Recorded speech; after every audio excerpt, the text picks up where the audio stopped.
Salute. The streets are buzzing. New York Knicks take a tough loss tonight. 107-114 in Beantown. Got my man Divine, Knicks Real Talk, and Sharp Hours here. We're going to chop it all up. It was a frustrating end, but there were some positives tonight. A lot to talk about. How are we, fellas? Hey, I'm good, CT. Good, man. Wanted to win, man.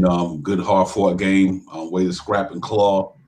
Not enough manpower, man. We fell a little short, man. But overall, I'm not frustrated at all. We play hard. That's all you can ask for. And we just, we came up short tonight. Facts. Sharp Hours. Salute Divine. Salute CT. Streets are buzzing. Hey, good game tonight. What can you say, man? With a depleted team, undermanned team. We were right there though, man, and we fought tonight. And kudos to the two guys from the ex-Boston players that came out and really showed their stuff tonight. Yeah, facts, right.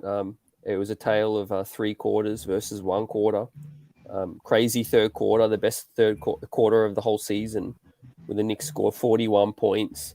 At halftime, I was down. Divine, I thought, just not working. Defense was soft. Guys just weren't in rhythm.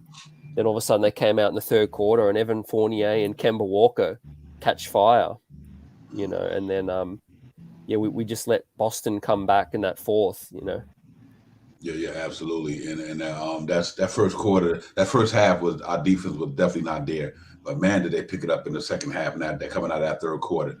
Any positive you could take out of thing, which I took a color of them out with the way they came out in that third quarter. Went on a 15-2 run. You know what I mean? And clamped them cats down, got right back in the game, was in the game for most of all the way to it. And they just came up. They came up with a couple of more bigger shots than we did. You know what I mean? And you got to give them their flower. But I like the way they competed. We hung in there. We hung in there to the very last, man. So, but I think that first quarter we gave up 30 points. It's like 31 points. We had one of them 30 give up quarters again.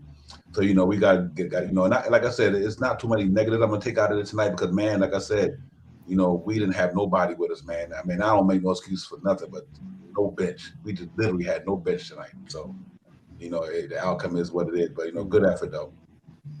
Yeah, that killed us in the end. Sharp Hours, Josh Richardson, the Boston bench, outscored our bench. Yeah, they definitely came out with over 50 points tonight, scoring on from the Boston's bench tonight, compared to 3 points from Mitchell Robinson. I mean, and we was right in the game. We were right there, man. We were right there. He took the lead after coming back from 15 in that third quarter, and we had a shot at it. You know what I mean? But I think overall, I think we probably got a little tired towards the end, and a couple of calls. I don't want to, doubt, put doubt on the refs and stuff like that. But it was a couple of questionable calls throughout the end of the fourth quarter. Yep, absolutely. Yeah, there is. We'll chop it all up. Big task salute in the chat, everyone. Yeah, Randle was frustrating. I think at the times tonight, definitely. I go to a critical point in that fourth quarter where Boston called the timeout. We were making that rally. I think we're up 3 or 5, and there was about 3 bad possessions in a row where we were late in the shot clock or a turnover. Julius Randle was at the center of that. Again, I think he has a tendency to hold the ball a little too long in those situations. What did you guys see, from that particular run where Boston overtook us again and took the lead? Mm-hmm. Yeah, absolutely. That was a part of it because it's tough, man. Good as Julius Randle it is, it really is a good ball player. It's just tough, man. When he get the ball, it gets a little stagnant. It's a lot of pounding. And don't get me wrong, he's not selfish. Julius Randle not a selfish player, but he pounds the ball a lot. I guess that's what I'm trying to say. He passes the ball, but sometimes he get the ball, he hold it too long. He pounds the ball, and the offense gets stagnant because everybody kind of stand in one space compared to when they all moving around and shifting and moving. Sometimes he get the ball, and it runs through him, but it gets stagnant. But then he had a couple of go-ahead plays for his turnovers, and I like to see him be a little bit more assertive coming out the gate too. You know what I mean? Come out the gate, man. You the man on this team. And it's not even a beat down Julius Randle tonight because he had some good numbers, but he had a couple of key plays I wish we could take back that's about it for me. You know, and I don't want to think I'm throwing shade at the brother because he played decent night, but he had a couple of plays that just didn't go the way I wanted him to go. So, you know, what can you say? Yeah, we're not sort of getting on him. We're just pinpointing areas where he can improve. And like you said, Shah, like Divine said, Shah, I think that was a pivotal stretch in the game. Like, it just felt like we had a nice lead. We were building on it. Then it evaporated real quick from 3-4 bad possessions in a row. Yeah, at those possessions, it looked like one of the big times when Julia really does that pounding the ball and really isolates himself is when the team is not really hitting shots. So he tends to try to take everything into his own hands. And, you know, sometimes he does a great job with it, and sometimes he holds the ball just a bit too long. But you can't down him too much, because sometimes when he gets the ball, he makes that drive. He brings all those defenders in on him, and he makes a smart pass majority of the time. You know, he had a great game tonight, man. I wish he shot a little better from the three-pointer. He lacked a little bit from the three-pointer tonight, but overall he had a really, really good game tonight. Yeah, and obviously, Tom Thibodeau, Divine, you know, made the call to start Kemba Walker. He answered the bell. You know, revenge game in full effect tonight from both former Celtics. What did you see from them? Do you think this is something sustainable? Do you think it's just they got up tonight? Hey, man, you know what? He definitely threw a monkey wrench in it. You know what I mean? He definitely threw a monkey wrench in the game, man, because now you got to now, like I said, that's going to be the whole topic the rest of the week. You know what I mean? Kemba Walker, Tibbs, they don't know what you're doing. Tibbs to the start. We're going to hear all that. You know what I mean? The man answered the bell when he's supposed to. You know what I mean? And it was never a doubt about his offensive game. I don't think that was even an issue. You know what I mean? So, you know, we know what he could do with a basketball in his hand offensively. You know, and I think that's what he showed tonight. He came out there when the Knicks need him. He put up his numbers. But at the same time, our defense gave up 114 too. You know what I mean? So he's a positive, negative on both sides of the ball. You know what I mean? You got to remember Pritchard was giving him the business too. So I don't think it's really necessarily about his scoring. It was good to see him come out there and erupt like that. You know, if anything, but you know, that was the problem. He wasn't consistent enough. It just wasn't consistent enough. But you know, so his value did go up 100%, man. And he did what he had to do. CT, the man is a prolific scorer when he got the ball, when he rolling. He, you know, a revenge game. You know, his heart is in it. He playing with a lot of adrenaline. He showed improved tonight. You know what I mean? We just got to give him the flowers for that. But you know, going forward, I don't know how much changes. But you know, if anything, you know, I guarantee that we had a bunch of guys tonight, this wouldn't have happened. You know what I mean? So he stepped up when he had to. I don't know, CT. Like I said, it's going to be interesting to see what happens when these guys get back. But I still think they move him though. Yeah, word. And sharp hours. I thought the decision to say Kemba's only a starter, either we start him or we don't play him. To me, I had an issue with that. You know, I'm like, this man could do this off the bench. Like, what's wrong with that? You know, is it some sort of an agent thing? Maybe it's on Kemba Walker's end, like Divine said earlier. Maybe his agent said, "Oh no, he's a starter," or we want him. You know, we want him out of here.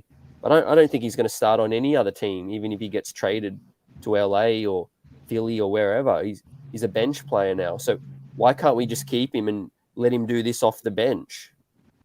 Yeah, I mean, I said that too. Like, if he goes somewhere in a trade or something like that, I don't believe any team that if they make the trade and he goes somewhere, I don't believe he's going to be a starter for any team right now. I you know, we got a whole lot of things we coulda, shoulda, woulda. You know what I mean? I wish they could have probably maybe did him a little better, but maybe they have something in the works with him while he sat down. I mean, I'm pretty sure tonight was the only reason why he really came in and played tonight, because we were so shorthanded. And I'm pretty sure that the next game that we have, he'll probably be back to that situational standard.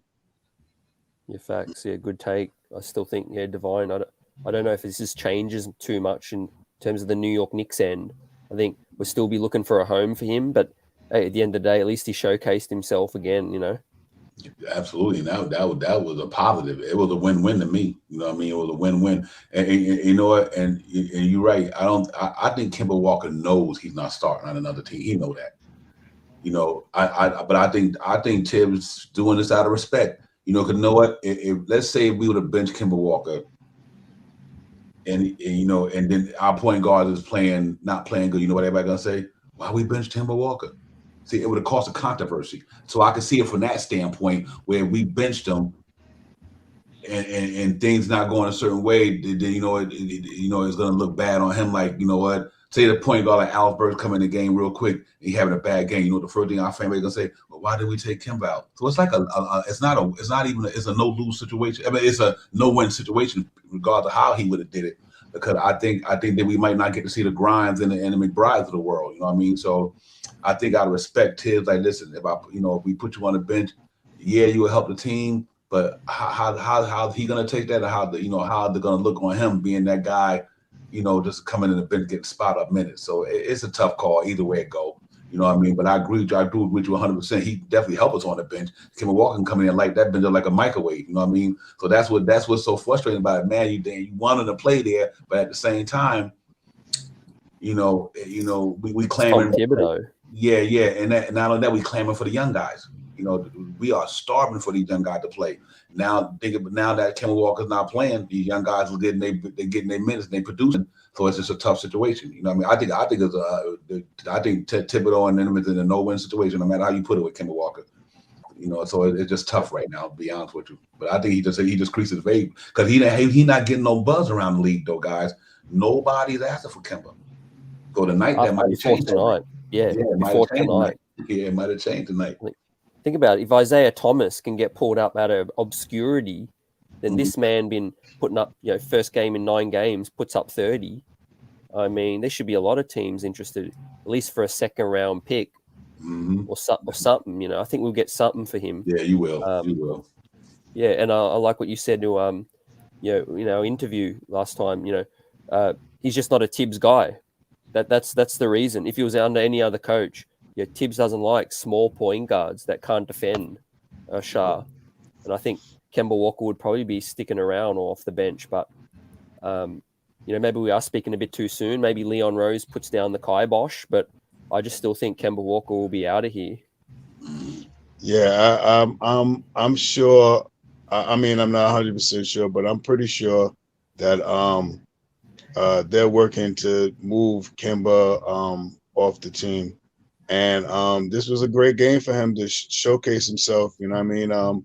You may not have heard no chirps from before this game, this episode that he had today, but after tonight, I'm pretty sure that somebody's gonna be like, all right, maybe we can make a deal. Maybe we could throw someone to put something together to get him to a pretty decent team. He electrified the game tonight, man. The one thing that he did tonight, well, 2 things. His defense was still a little suspect, but that foul that he committed to get him out of the game was that wasn't the best. I mean, I understand why he did it, but he should have known that he had 5 fouls, and with him in the game, could have changed the game coming down the hole. So him making that foolish foul, it really I mean, it is what it is. He should have known. He should have thought before he did it. He knew he had 5 fouls. Yeah, word. Yeah, that's a good point you made. Even Fournier was limping and whatnot, Divine, but we could have just played that possession out and just see what happened. Mm-hmm. Yeah, absolutely. Some of them fouls is foolish. Some of them just don't need to be made. Be made. I think you got to rely on your defense to make sure that you don't make fouls like that. You know what I mean? Especially when you already got guys back, or when you in a half court set already. And maybe that's why that's why he do it, because I think he haven't played basketball in what 9-10 games, so he probably not mentally sharp on the court. He probably reacting. He's more reacting probably than thinking. I think that was a reaction play because he ain't played in so long. He probably and then wasn't thinking about when he did it. You know what I mean? But yeah, it was a big play in the game. I think if he would have stayed in, it could have made a difference. But at the same time, this is the reason why I wanted Julius Randle to be a little bit more aggressive, because you know why? When they put Josh Richardson on, that changed the game. You know what I mean? Josh Richardson changed the game in the last quarter on Kemba Walker. That's when I wanted Julius to really come to the forefront. But you know what? I think Kemba Walker and Evan Fournier increased their trade value. You asked me tonight. So, Word. Yeah, let's segue. Nice segue to Evan Fournier. Whether we keep him, whether we don't, he's definitely raised his value. Nights like this, he's a bit more aggressive. Shah, he took it to the hole a lot of the times. There's still a couple of bad shot selection, a couple of bad passes. That outlet pass to Julius, I mean, that changed the game. Yeah, he definitely. I'm only thinking like out loud and stuff like that, but I think Fournier may not get traded this year. I think Fournier may stay with us this to the end of the season, and if he gets moved, he may get moved in the off season. I mean, unless something comes up around that February 3rd time, and some a premier player comes up around that time. But aside from that, I think Fournier may be with us for the long haul. So one thing he did do tonight is he looked good coming off the screen, off of that screen, that jump and pop that he does. He looked real good, and he was efficient going to the hole tonight and drawing some fouls, making some and ones, and also laying the ball up. So and playing really decent defense, man. He got beat by, but who's not going to get beat by Tatum often? You know, he did play good defense on him. Tatum had not a great night tonight. I don't know exactly what his stats was, but I'm pretty sure he was maybe around 7 of 17 something. He had a high shooting ratio, so he played pretty good defense on him. But hard to stop Tatum when he drives to the hole. His long, lanky body. His stock is up. I mean, if something comes down the pipe where it could be a big trade towards the end of the deadline, because I believe he's not eligible to get traded to around February 3rd, like Julius. I think we'll have him the rest of the season. You know, CT and Shaw, I keep hearing that, but every time I look at some of these things, it seems like he's able to be traded. You know what I mean? Because on December 15th, I thought about that shot. I was like, well, everybody say he can't trade, but every time I look at some of these things, they say like they got him with being eligible on December 15th, a couple of days ago. Oh, yeah. So we got looking at. I just want to make sure because maybe they could be wrong, but it's like quite a few spots I went in, and even on I think it was on you know how they might talk about it on ESPN and stuff, not ESPN, but one of them showed it seemed like they got Evan Fournier eligible in there. Not and that, I think remember with Gibson. With Mark, remember our interview with Mark? He did say December 15 to Feb 8 or whatever. Mm-hmm. So we gotta check it. I don't think Shaw. I'm not saying Shaw's wrong. It's that I'm hearing a difference from somebody else. I could be off. Don't quote me. I think what I heard on it's after he gets traded. I mean, after he came to the team, he has to wait 6 months before he is eligible to be released, and that would be right around the 3rd. But I mean, don't get it wrong. I mean, I could be wrong. You know what I mean? I could be wrong. I think it was him and Julius Randle. Those are the two that I mean, because if he's eligible, he got the biggest contract out there right now. I mean, and the way he played tonight, I mean, I'm pretty sure some team wouldn't mind make a swap or a trade, especially if you open some first round picks with him and whoever. Mm-hmm. Yeah, I think so. Let's see anyway. A lot to come, a lot to play out, and like B Civil, I said, front office has some work to do. Either way, Fournier's name is going to be central in talks. The $19 million does help facilitate the bigger deal that we assume the New York Knicks are going to try to go for. I don't think we're just going to be talking about fringe guys like Eric Gordon and these other fishers. I think we're still going to try to pull off a bigger move because you think about it, Fournier, Noel, Burks, like you said, Divine, and picks could help land a bigger dude, or maybe they go the John Wall route. You know what, CT? One thing I can say that if he is eligible, this COVID thing might help us out moving him, because a lot of teams are gonna be suffering because of this COVID mess and things of that nature. Like hypothetically, though he's not in his position, but look at Anthony Davis going down. So it might be a team that get in a situation like that where they need a Fournier. You know what I mean? It might like look at Rock, like my man, what's his name, CJ McCollum.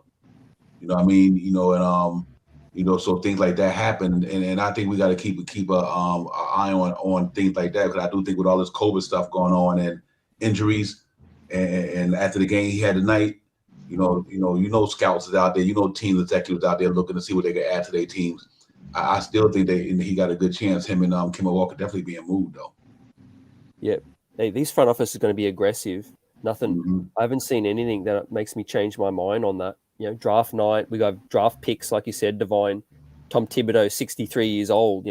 He doesn't want to go from a playoff bound season with expectations to flaming out. Like, no.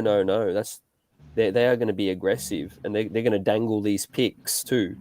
And the more and more teams that are going to try to blow it up, Indiana, always keep going back to that.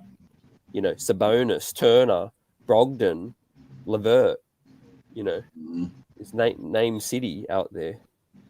Yeah, absolutely. Yeah, because what's interesting to me is he got 3 years. But let's say a team take that contract, but they send us back somebody with the same contract, but they only got 2 years. You know what I mean? They might got 1 year. They might say, well, you know what? If that guy got 1 year next year and Fournier got a 1 year, then we really only on the books for that last year because he's playing this year as it is. So that's one of the years. So let's say they send a guy over here that had 1 year left on his deal and Fournier got 2. They might be willing to do that because they say he can help us and he only got 1 year after this, and we can always trade him at the deadline.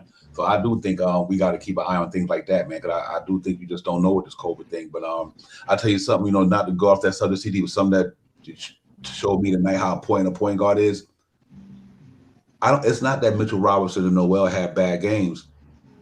Kemba Walker and Alex Burks is not passing past first point guards. You know what I mean? Real talk. They not, and now it was a couple of times where Mitch was posting up some short dude. I'm like, Burks, you got to get him that ball. And it just didn't go that way. So I do think sometimes when you don't got guys who could think pass first, it makes it hard on Mitch and Noel them. And I really do. I think I seen that tonight for a while. So I just want to put that in, so when we do get to that, I just noticed that was the key to the game too, where everybody might have thought that Mitch and Noel wasn't playing good. Nobody was giving them the ball. You know what I mean? Yeah. So No, they don't. D Rose is the only one that really looks or quickly looking for Obi for the lob. Yeah. But I agree with you. But we do lack one center that can stretch the floor. Fact. That's why out of Mitch or Noel, one of them needs to be on the next plane. Because like I said, that may open up our offense, open the lane for Julius, open it up for RJ. If we could have one dude that can stretch the floor. That's why I think that they're going to go hard after Miles Turner. I just think, like you said, he's buddies with Julius. He's from Texas. He apparently wants to be in New York, according to Steve Popper from Newsday. He would like to be in New York. I just think they're going to definitely make the calls. Yeah, fact.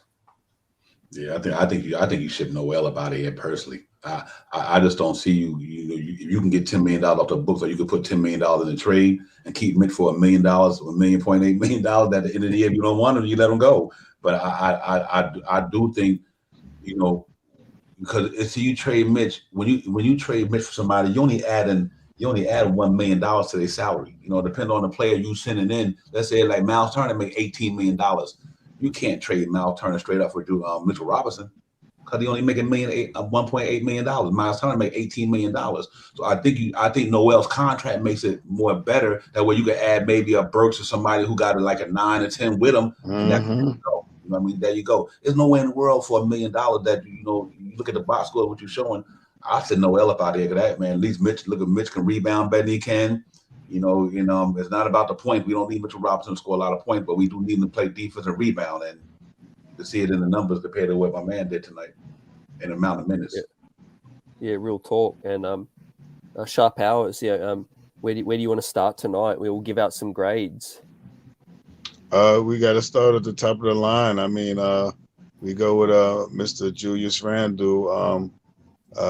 He had 20 points tonight with those. He almost another triple-double, man. Almost another triple-double tonight.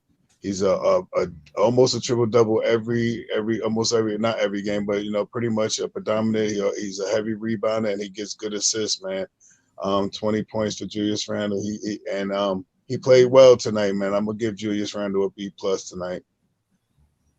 Yep. Yeah, Divine. Yeah. I'm right along with Shaw. He played. I mean, he went 6 for 19. I mean, from a shooting standpoint, but he did knock down 7 to 8 foul techs. He almost had a triple double, So, I give him a B plus. He probably would have had a A for me. We wouldn't have made a couple of lackadaisical plays here and there. It didn't determine the game, but he I think he did good for Evan Fournier and Kemba Walker to be the hot guys tonight. He didn't force anything. And you look at that box with 32, 29, and 20. I wish we'd have got that the whole season, just about, at least in that realm. So I definitely give him a B plus. I think he played a good game. He just had a couple of plays that you wish we could have took back. That's all. Yeah. This box score is reflective of my preseason expectations. Like, you would have told me that Randle, Kemba, and Fournier were our top dogs, or with maybe obviously RJ out, I would have believed this box score if you just showed me, and 20 points, 29 for Kemba, 32 for Fournier. I would have been like, yeah, this is what we need. But yeah, I agree with you. But I'll probably give Randle a B minus just because in the crunch, those critical possessions, I think he did hold the ball a little too long. The shot clock, sometimes he gets it with 5 seconds left and he takes a few dribbles too long. I'm like, man, how many missed seconds do you think you have till you can get it up? Then ends up getting it 1 second too late. That's what frustrates me. I think the coaching and a floor general, maybe a more experienced vet that Julius can respect. I think that's going to be the only dude that's going to be able to keep Randle, in check. Like you said in the past, another alpha. Like if we had CP3, Randle would defer to CP3. But right now, there's no one he's deferring to. When the moment's big, he does whatever he wants, basically. But yeah, he did a lot tonight. Couldn't really fault his overall performance. Just his style. You know what I mean? The sooner he can get into that number 2, number 3 role for me, the better, because it's just painful on nights like this trying to see, him, go one-on-one and try to carry this team, even though he does have some help tonight, but just his style, I guess. Yep. Yeah, I agree with you, man. And it's tough, man. It's tough to throw negative at anybody tonight with the amount of guys we had. It's just so tough, man. 5 starters, 3 guys on the bench, 2 of them centers, one of them don't even play. So it's just so tough, man. It really is, man. That's why I'm trying to be on the positive side tonight. 8 guys, 2 of them barely play at all, and so it's tough. It's pretty tough. Yep, and let's give out a grade for the Bronx native Kemba Walker. Played 37 minutes. He was fresh. That's what helped him get through. 8 of 20 from the field, 5 of 11. Did start to jack up a little bit towards the end, but he had that kind of night. 29 points, only 3 assists as well. Plus, was finally in the plus. Divine. Going to give Kemba Walker a B plus for me tonight. Yeah, I can go with that. You know why? Because he did what Kemba Walker can do. You know what I mean? This ain't the first 20-point game he had. He had quite a few of them. And at the same time, I agree with that because he stepped up when we need him. He came up when we need him. Next man up after sitting on the bench for 8, 9 games, whatever the case may be, the man came in there and produced. I'm giving him a high praise just for that. Some guys come in that situation and man, they be still stink up the joint because they ain't played in a while.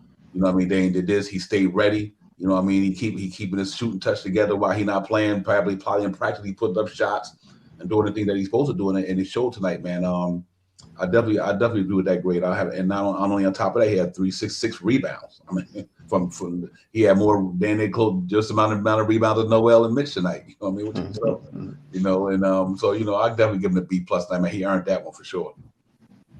Yeah, sure. Yeah, he definitely had a solid game tonight, man. Really showed what he still has in the tank and stuff like that. Really boosted up his stock. I'm going to give Kemba a B minus, and the only reason why he gets the minus for that last foul that he gave when he stopped the ball when Fournier got hurt. We really needed him in those last couple of minutes, and that foul really could have. I don't want to say it could have cost us a game, but I would have liked to see him on the court than to be fouled out. I understand why he did it though. That Fournier was hurt, but we needed him, man, and that last foul gave him that minus. Yep. Yeah, absolutely. And we look the wire to wire, like we said before the show. First, second quarter, let us down. Third quarter, the best quarter of the season, and then the fourth quarter let us down. It's like it's a tale of this season's tape so far. I just can't find that consistency. Boston was just more consistent overall. When you look 32 points, 30 points, 24, 28. I just think we have guys that go hot too often, then cold, hot, then cold. You know what I mean? We just need some bona fide ballers here that we can just count on regularly. Right. I know we're missing a lot of soldiers tonight, Divine. Out of the dudes coming back, Deuce McBride, RJ Barrett, a lot of defenders. So I think that we really, really miss those guys. Yeah, we do, man, and that's where we lost the game at on the deeper end. You look at the thing you got up there, 32 in the first quarter, 30 in the second quarter, and then we gave up 28 in the last. We only scored 19 in that quarter, So and like I said, it's so tough, man. When you look at that team you got up there, man, it's tough. It really is, man. Like I said, we got 5 guys in a minus, 3 in a plus, and that's 8 people, and the whole bench was a minus. So it was tough. It was tough. So yeah, man. But you know what? We gotta we can't wait till them guys to get back because that we need them. And like I said, just think about RJ, Obi, and Quickly. Just even if you don't say Deuce McBride, no guy, but them alone, you know what I mean? And Derrick Rose. So tough call. But yeah, man, Fournier, he played a good game. He did. Kemba Walker, he did what he had to do, man. But I think they just up to their trade value for sure. Yep, at the right time too, fellas. Solid game for those guys to come in and raise their value. There might be teams seriously that will take Fournier's deal now on seeing this. They might tune in every now and then and see a performance like this in 43 minutes. Let's give Evan Fournier a grade. 32 points plus 2 tonight. Was aggressive. 3 assists as well. Had a couple turnovers, 4 turnovers that hurt us. Alec Burks 4 turnovers as well. Evan Fournier, I'll give a solid B tonight. Probably would have got more than that, way more than that, without the 4 turnovers. He just, sometimes he's careless with the passes, Shah. Yeah, I'm right with you on that solid B for Fournier tonight. He really stepped up his game tonight. I kind of thought he would probably have a big game. I was throwing it out there saying 37 earlier today, but 32 points is pretty close. And he did a little bit of everything tonight, man. He had some assists tonight. He had some rebounds tonight. The downside, like you said, is those 4 turnovers. But overall, I give him a solid B tonight, man. I was looking forward to Fournier coming out and showing up tonight. Yeah, facts, Divine. Let's hope these guys can come back next game. Like you said, we got the break now. Washington coming up, and then the big Christmas Day clash. We need these guys back in the worst way because 3 points off the bench. That's where we lost it as well. Yeah. It's tough, man. Like I said, for me, if you're a Knicks fan and you watch this game tonight, you got to be positive about a lot of things that you've seen tonight. If you can't, it can't be a negative thing tonight about the team overall. We had 8 guys, 2 of them don't play. 1 of them is a center. The other guy had to play 41 minutes, 43 minutes, 39 minutes. Them dudes, they gave it all they had tonight. I don't care who you are. You could be the LA Lakers, the Brooklyn Nets. Look what happened to Brooklyn tonight. When you don't have a certain type of guy, it's hard to play basketball. And I believe the Knicks lost. I'm blaming that on COVID. I ain't even blaming it on the Knicks team. I'm blaming the loss tonight on COVID. Because you cannot go into a hostile arena with nobody to come off your bench, nobody who could score basketball. I don't care what team you are. It don't matter who you are, And so the Knicks just didn't have it tonight because they played a good game. Hey, they lost by 7 points, and I think they lost on the deeper end because they probably was burnt out a little bit. They had to play a long game tonight, And they wasn't playing those scrubs neither. So you look at what Pritchard did. You look at what Richardson did. You look at what these guys were doing off that bench. Because who we had on the bench to stop them? Nobody. Wasn't nobody there. So I ain't even mad, man. I think we got to take this one and take the positive about a lot of this stuff tonight, and just hope that the positive to me was they fought. Kemba Walker had a good showing, upgraded his value. Evan Fournier had raised his stock value today. So overall, I took a lot of positive out of the game tonight, man. I was at the edge of my feet with 5 minutes, like, come on, y'all, let's get. And then, they just couldn't pull it out, man. I was like, man. But overall, it was good, though. I ended up being heavy down tonight on the Knicks tonight. I think we were one big contributor away to win. Like if Derrick Rose suited up, facts. Maybe if Derrick Rose suited up, maybe Kemba doesn't give us what Kemba did, but yeah, you know what I mean. We just needed more bench production, and I think this is perfect. We have a couple days break. That means the COVID dudes from originally can come back and hopefully be back for the Washington game. Let's say we had to have a game tomorrow and we had to have a game again Monday. That would have been difficult. Yeah. I think. Yeah. And like I said, I do think we can still start to pick up some dubs. Hopefully, we've got to take care of business. The big game against Atlanta as well, but we need to beat Washington first. They're in a slump, and in terms of the rest of the starters, Alec Burks, 4 turnovers, had 19 points, had to play heavy minutes, obviously again. Did get to the line a lot. That's one thing I did like tonight. We did get to the line. Was 3 of 6 as well. Played okay, solid D. Was minus 12 though. Alec Burks, he's up and he's down, but you can stroke it. I think Alec Burks gets a C+ tonight. Yeah, I can see that. And for me, I'm gonna tell you why he gets a C for me, or actually a C-. He scored 19, but he gave up 27 almost. My man was lighting him up, bro. Let's keep it 100. Josh Richardson was light. That's why he got a minus 12. Yeah, Josh Richardson was lighting that dude up. I'm like, come on, Alex Burks. You a defender. You're supposed to be able to defend. My man was lighting Alex Burks up tonight, and that's why I gave him a C-. Because, you know what? When we needed him to stop that dude from scoring, you don't let Josh Richardson, who ain't played all season like that, coming in to just drop 20-something on you, or closer part of the 27 on you, not all of it, but part of it. And Alec Burks wasn't answering him. He didn't have nothing for him. So I just give him a C- because I thought the defense was real suspect tonight, and my man was lighting him up. And like I said, and I do believe that's because, like I said, look at how amount of minutes he had to play. 41 minutes. That has a lot to do with it as well.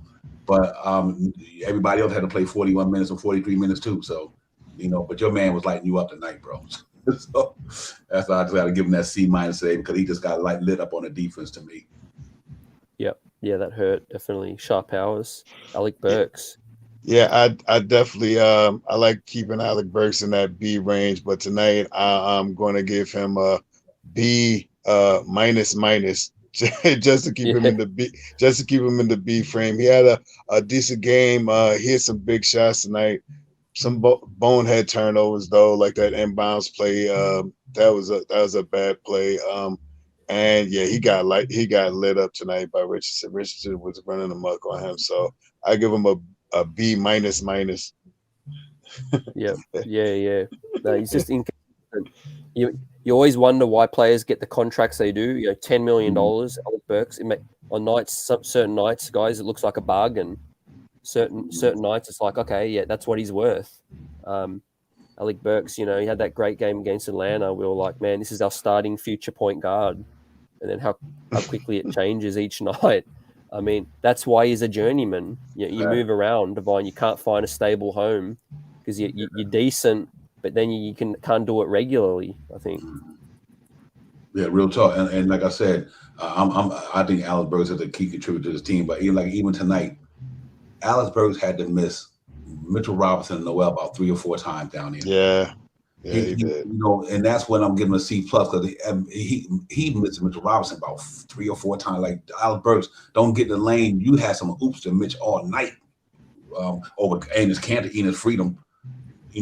I'm like, he got in the lane quite a few times, but he was trying to shoot that little floater, and he had Mitch there a couple of times. I'm like, and it's hard on Mitch, man. Everybody get on these kids, but if you ain't got nobody who can throw you the ball or let you be part of that offense, I see the way Mitch don't feel the way they feel, because you got to have a point guard in there. And when he was in that point guard position, he just wasn't getting that ball, man. I'm like, come on, Alex Burks. I know we need scoring, but let them guys score too. It doesn't matter if you make 2 points or Mitch make 2 points. The team still score 2 points. So I just thought that tonight he wasn't giving Mitch that ball down there. And that's the reason why I gave him a C- today, because I like, you know what, on top of you getting burnt on the defense tonight only, not any other night, but tonight you got burnt on the defense, and you look at your system, you wasn't getting Mitchell and Noel that ball where they needed that. So, that's why I took a C+ from him. Given how the advantage we had with the big men department, we really could have fed Mitch tonight. Like, oh my God, bro. He had the mismatch on Freedom, on Robert Williams. I mean, that's another thing. We just don't use that advantage enough. Sometimes, we pass it to Randle down low on the elbow. He holds it for about 5, 6, 7 seconds, and then we miss the mismatch with Mitch or something. That's why I like McBride and that so much. They push the ball up. They usually find a dude for alley-oop or Mitch an easy put back or something. They make things happen.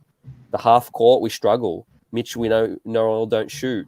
Right. So how do you bring them into the game offensively? You have to get up the floor quickly. And with that said, next question I want to ask everyone is we only saw 3 players off the bench. Should Tibbs have gone a bit deeper tonight? Knowing everyone had to play heavy minutes.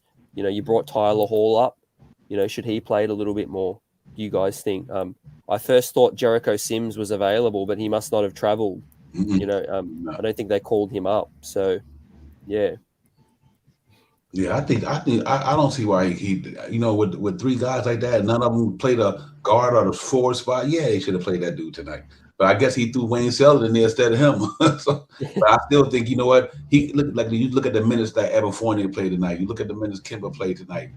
And Burks played tonight. Yeah, you should have let that dude came in there for a little bit to give him a little bit of win. I think he did the substitution pattern good tonight. I really did, man. I'm not too mad, but I do think it could have made a different energy while they would have let Tyler play and come in there and maybe knock down some threes or something and see how his game is, because I Selden didn't have it. So, I think he should have played. I think Tibbs could have went with that guy tonight just to give us a little bit more boost of energy, to keep the guy from getting too tired out. Yeah, facts, Shah. Yeah, I definitely believe they should have played them a lot of minutes tonight, man. He should have got at least 15 minutes tonight to take away from some of these guys that was playing these 40-something minute nights. Especially if he got in and he hit a couple of shots, man. 6'5" guy. I really don't know much about him. The name sounds familiar. But 6'5" and he could hit the 3. So that's what we could have used him tonight, man. Could have got in there and really he's a point guard, so he could have got in there and facilitated a little bit. That's what we kind of lacked a little bit too. Like we were just talking about with the passes down low to Mitchell to Mitchell Robinson.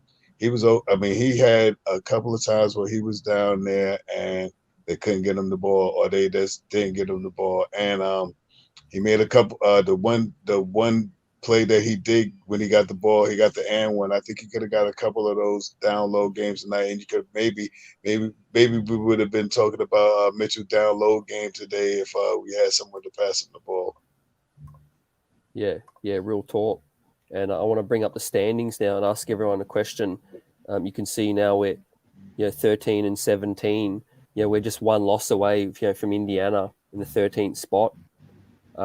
We lost the chance to get some momentum tonight back to 4 games under.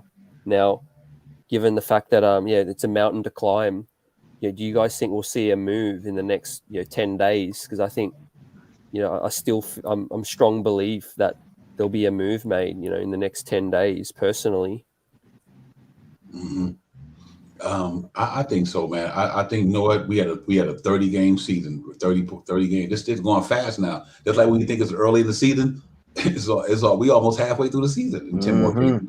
So, if they're gonna do anything in CT, they need to make a move now, because you don't want to go to the trade and deadline. You got 12 more games, before you and almost halfway through the season. And we got to hope that we can get back to 500. Like I was telling y'all a couple of streams ago, I would love this for us to be at least 500 going into the halfway season. You know what I mean? And because like I say, look at the division. It's just where it is right now. Why somebody else gonna lose tonight, tomorrow they're gonna lose too. Then we won't feel like we out of this thing again. But I think so. I think we should go. If we're gonna do anything, we got to get through this thing because like I said, it's going pretty fast right now. You know what I mean? And it's getting late early. Late early, facts. Because you're 4 games under. Let's say we have a couple bad games and 6. With the Kemba thing, I wouldn't be surprised if teams are in discussions. We said, "Oh, just throw him out there." We want to see what he looks like, and maybe this just gets the deal done. We don't know, but I think these guys can't be satisfied with where we're at, and there's got to be some kind of shaker. I know we're missing a lot of players. I'm not putting that on the loss tonight. I'm just looking at the overall situation where we're at. We got Washington and we got Atlanta. Look how far down we are. It's go time now, basically. With all these protocols that Divine made the good point, Shah. Other teams could be needing some help as well. Yeah, I mean, you look at these standings. I mean, we're still right there in the mix, man. I know we're down four games in the win column, and but if you look up until the 6th spot, that's only a 3-game deficit right there with Houston. I mean, with the Hornets, man. So I mean, these next couple of games, and hopefully we get some players back, man. I mean, hopefully we could boast ourselves and push ourselves up a little bit. 3 games right now. If you look right now, I mean, hypothetically, 3 games though from the 6th spot.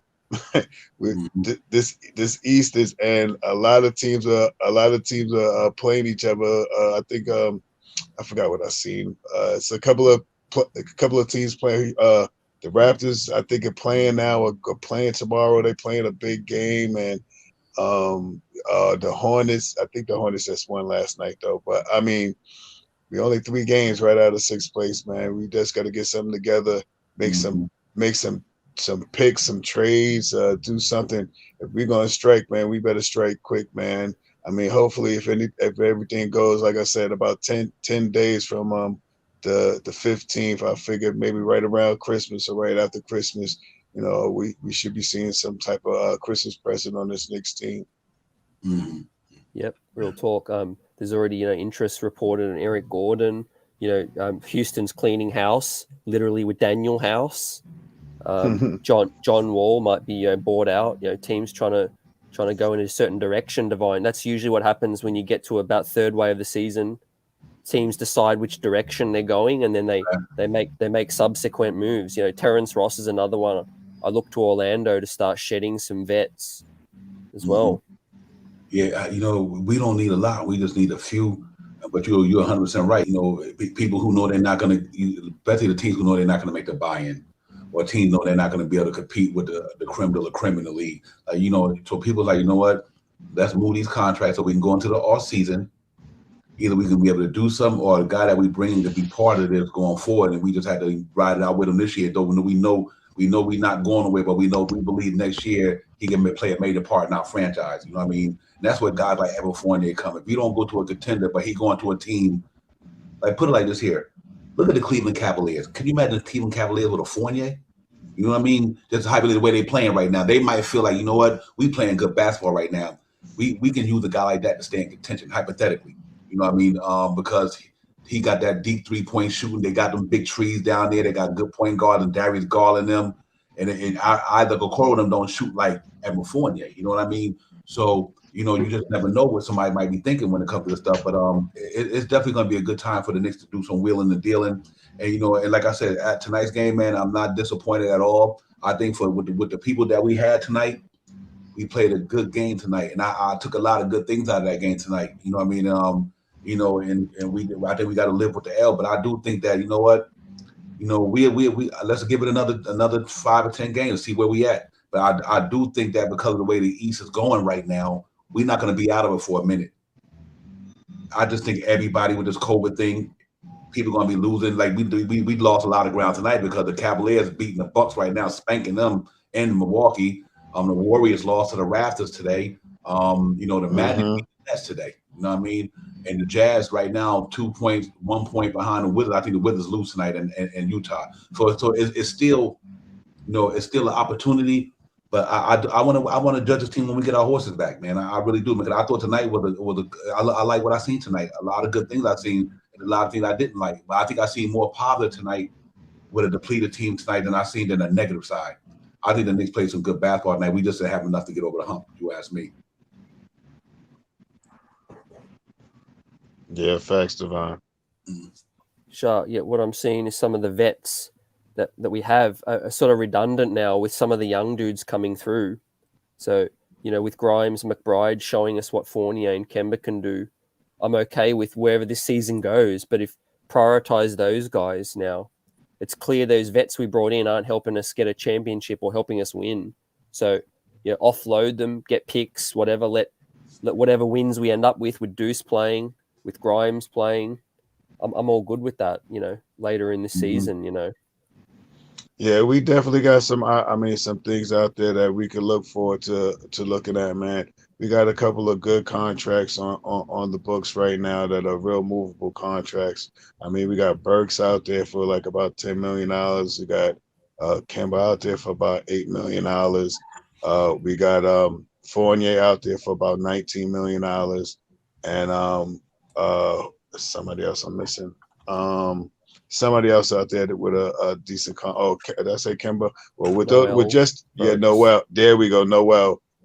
That's exactly it. So I mean, with those 4 players right there, man, looking at almost about $40 million. Was that 10, 20, 30? Yeah, that's about almost $40-something million, man. I mean, if we have about 4 picks, 3 picks this year, and 1 pick, I believe, next year, and about 7 second-round picks, man.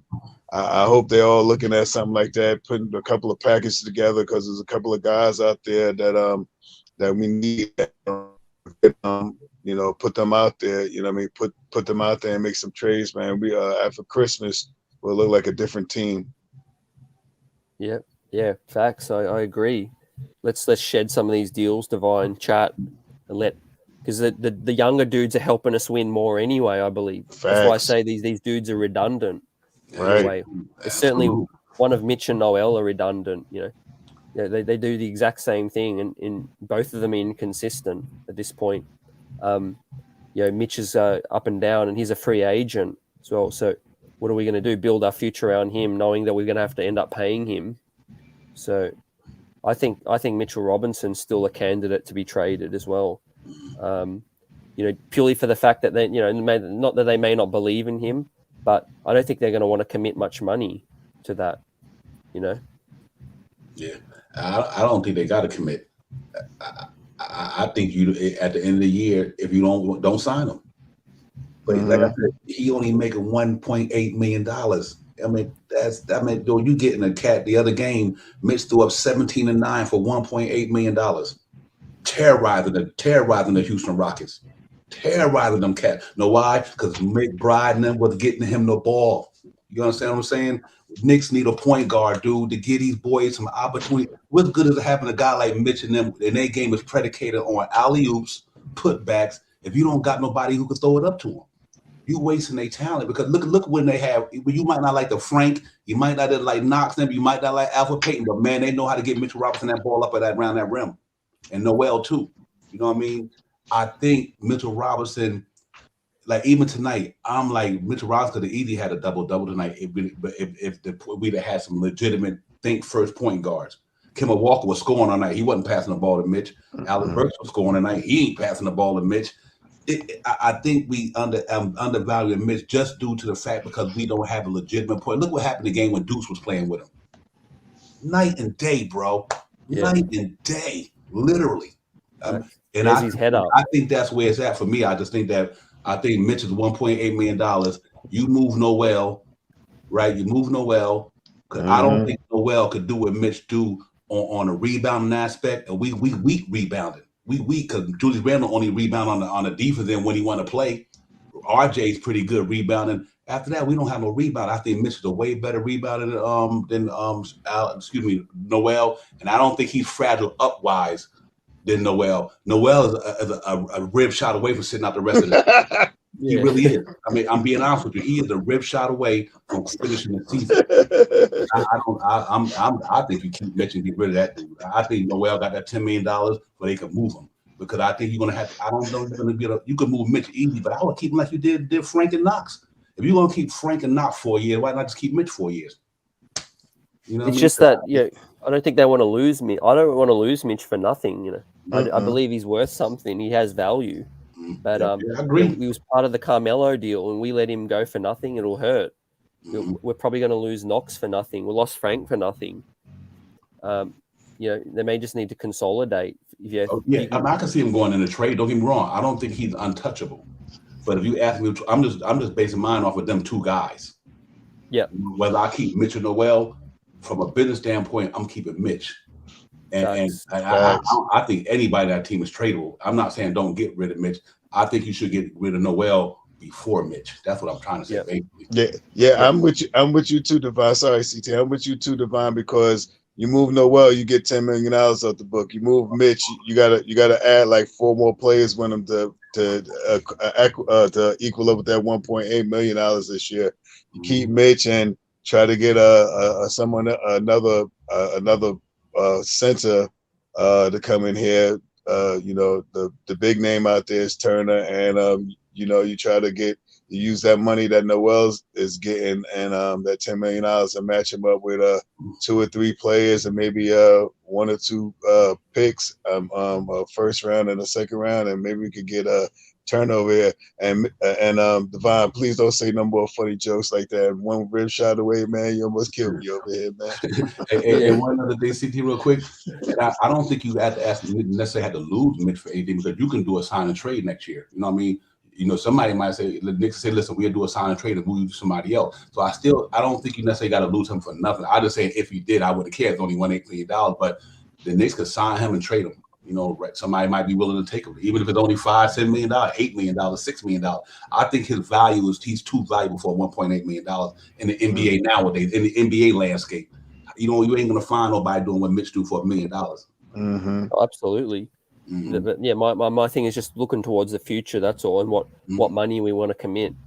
That $1.8 million won't be the case next season. But definitely, move Noel this season. Keep him.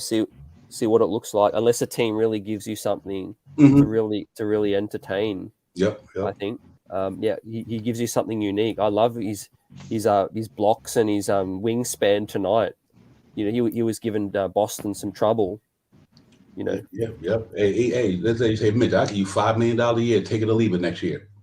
He's still worth $5 million. And you know what I mean? That's my whole thing. He's worth Noel contract. I know Mitchell Robinson worth Noel contract. So I don't think you got to commit a big contract to Mitch. I think Mitch know that his value is not there. But if he can either go somewhere else next year, the Knicks said, listen, I give you 2 years, $14 million, take it or leave it. And if not, then he go on the market, So I think he wants that, man. Yeah, that's right. Go ahead.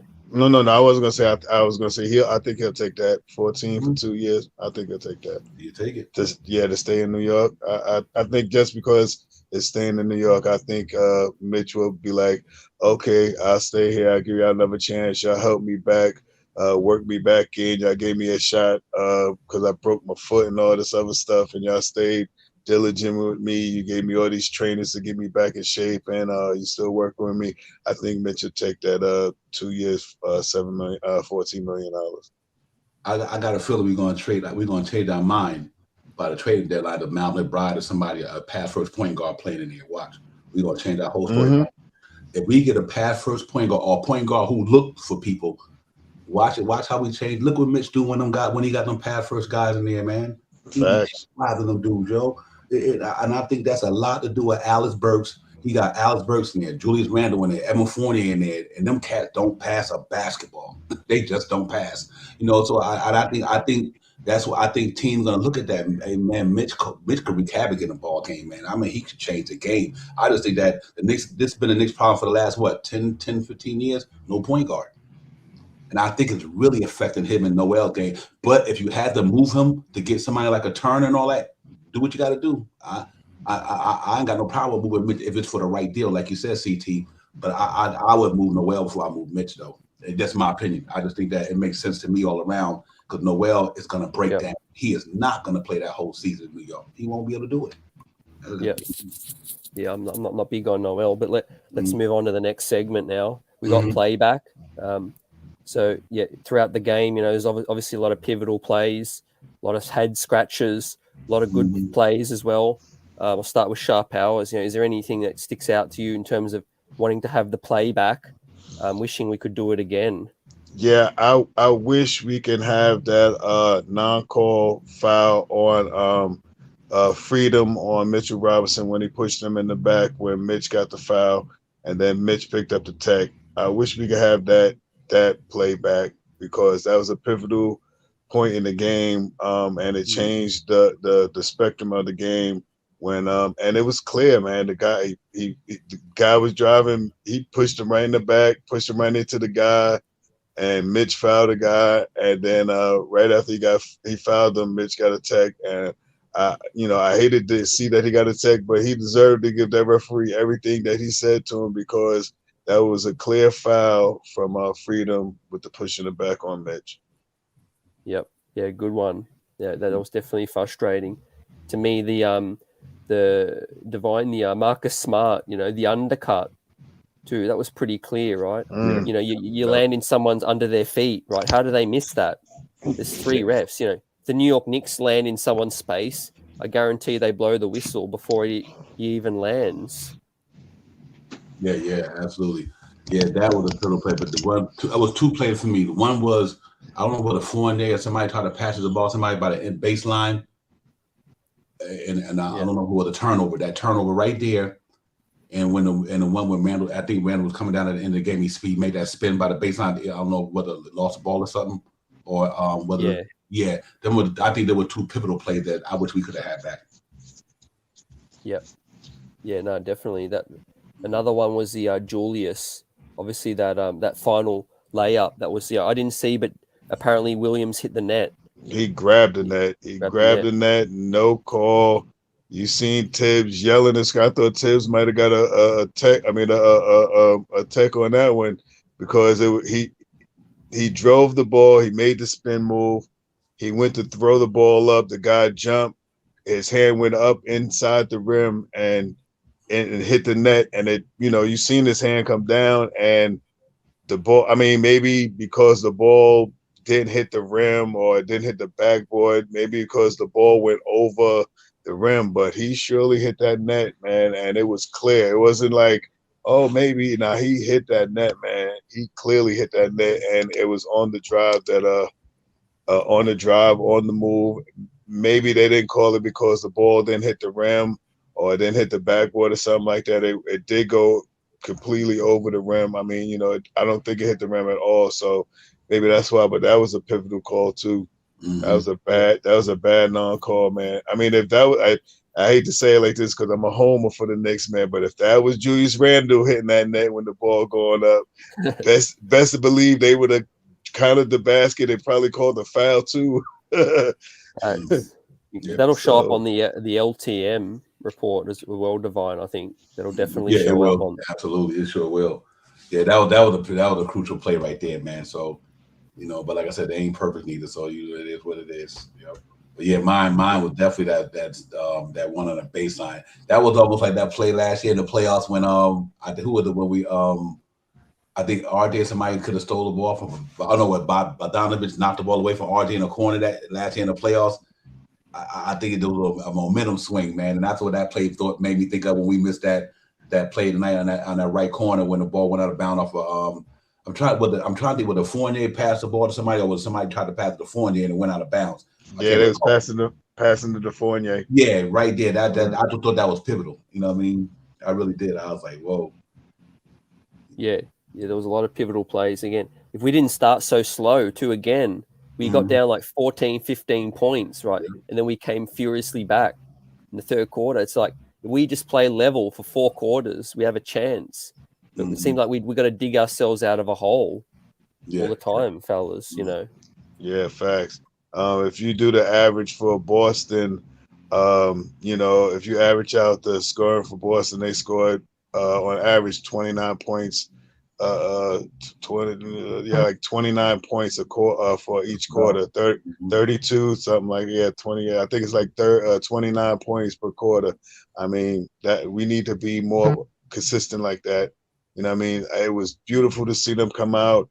regained the lead, beat them up in the third quarter with that 41-point scoring.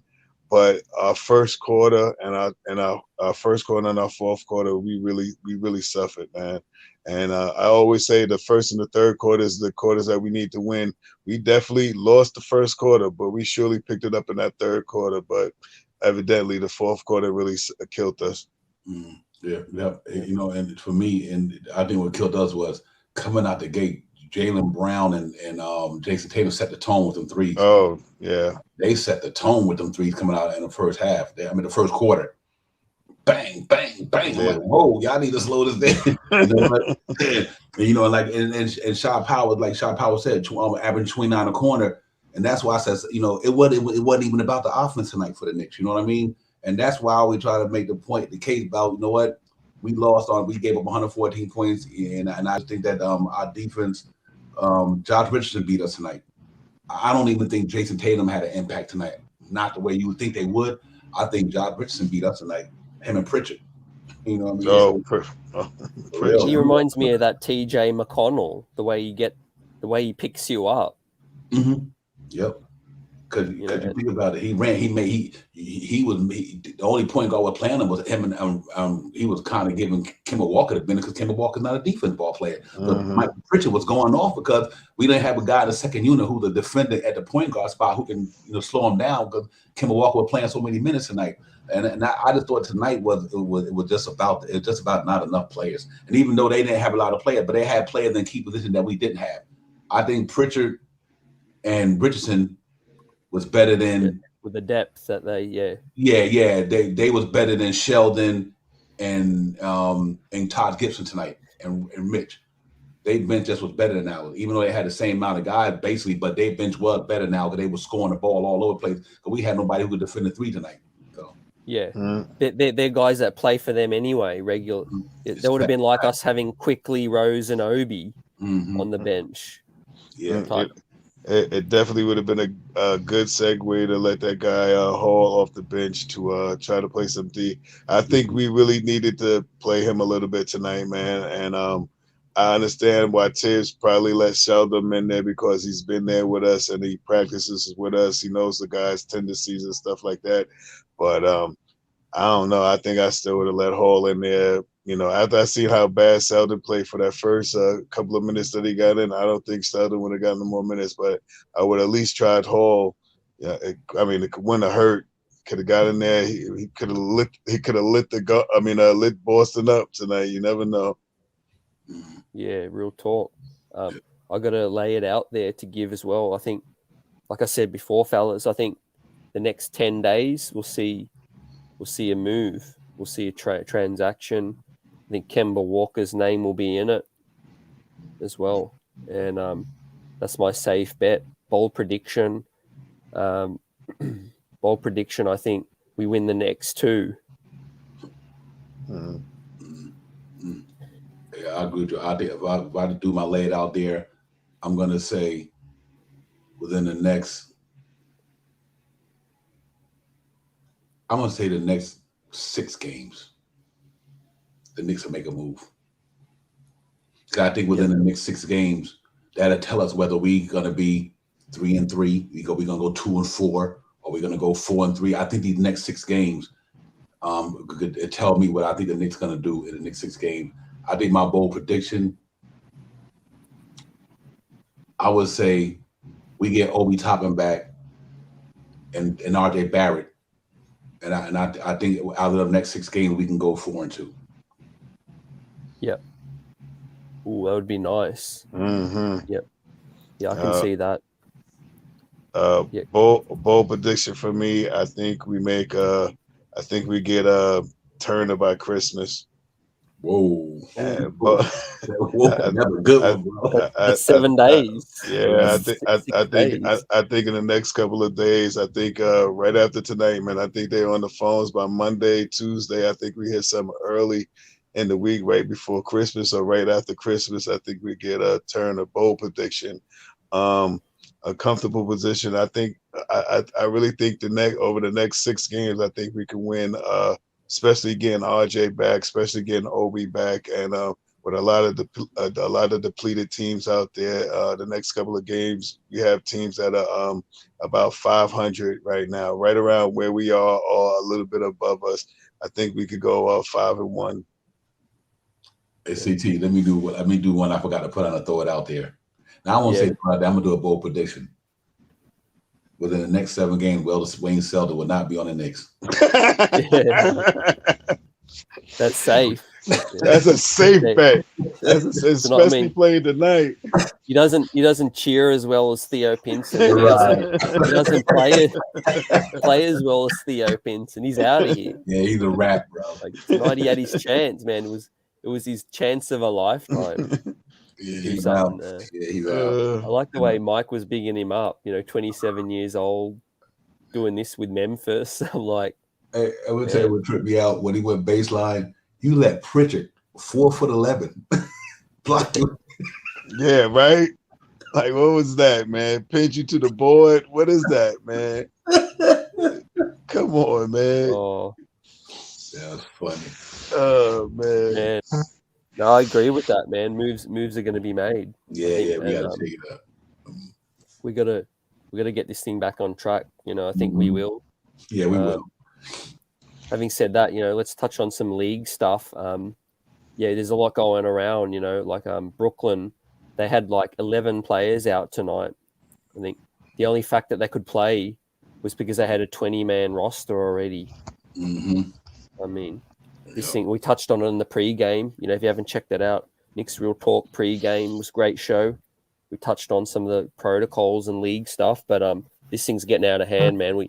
If we get these dudes back, we just can't afford to be losing any more players if we want to make this upward climb, fellas.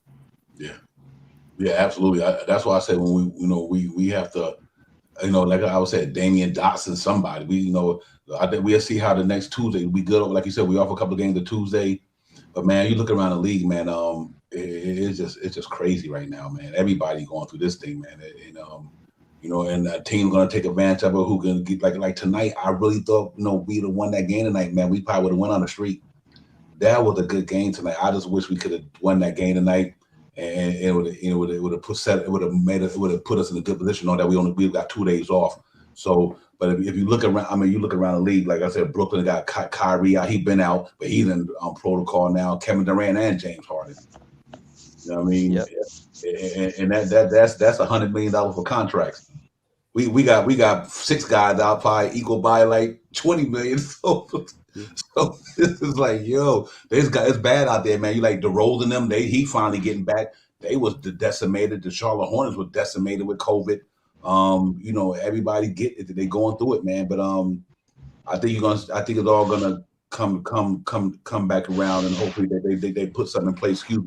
That'll make this thing relievable of all this protocol stuff like we talked about earlier. Maybe take 2 weeks off after Christmas or something, and check everybody for 2 weeks, and then see if that thing works. And then after 2 weeks we start the season. That if we got to go 2 more weeks into the season, and we'll figure it all out, or just lose the game. And we played 72 last year anyway. So you might have to play 72 again this year, and maybe lose could lose a week or 2 a game to get this thing under control. Nah, it's gonna be in a bubble or something. I think CT froze a little bit.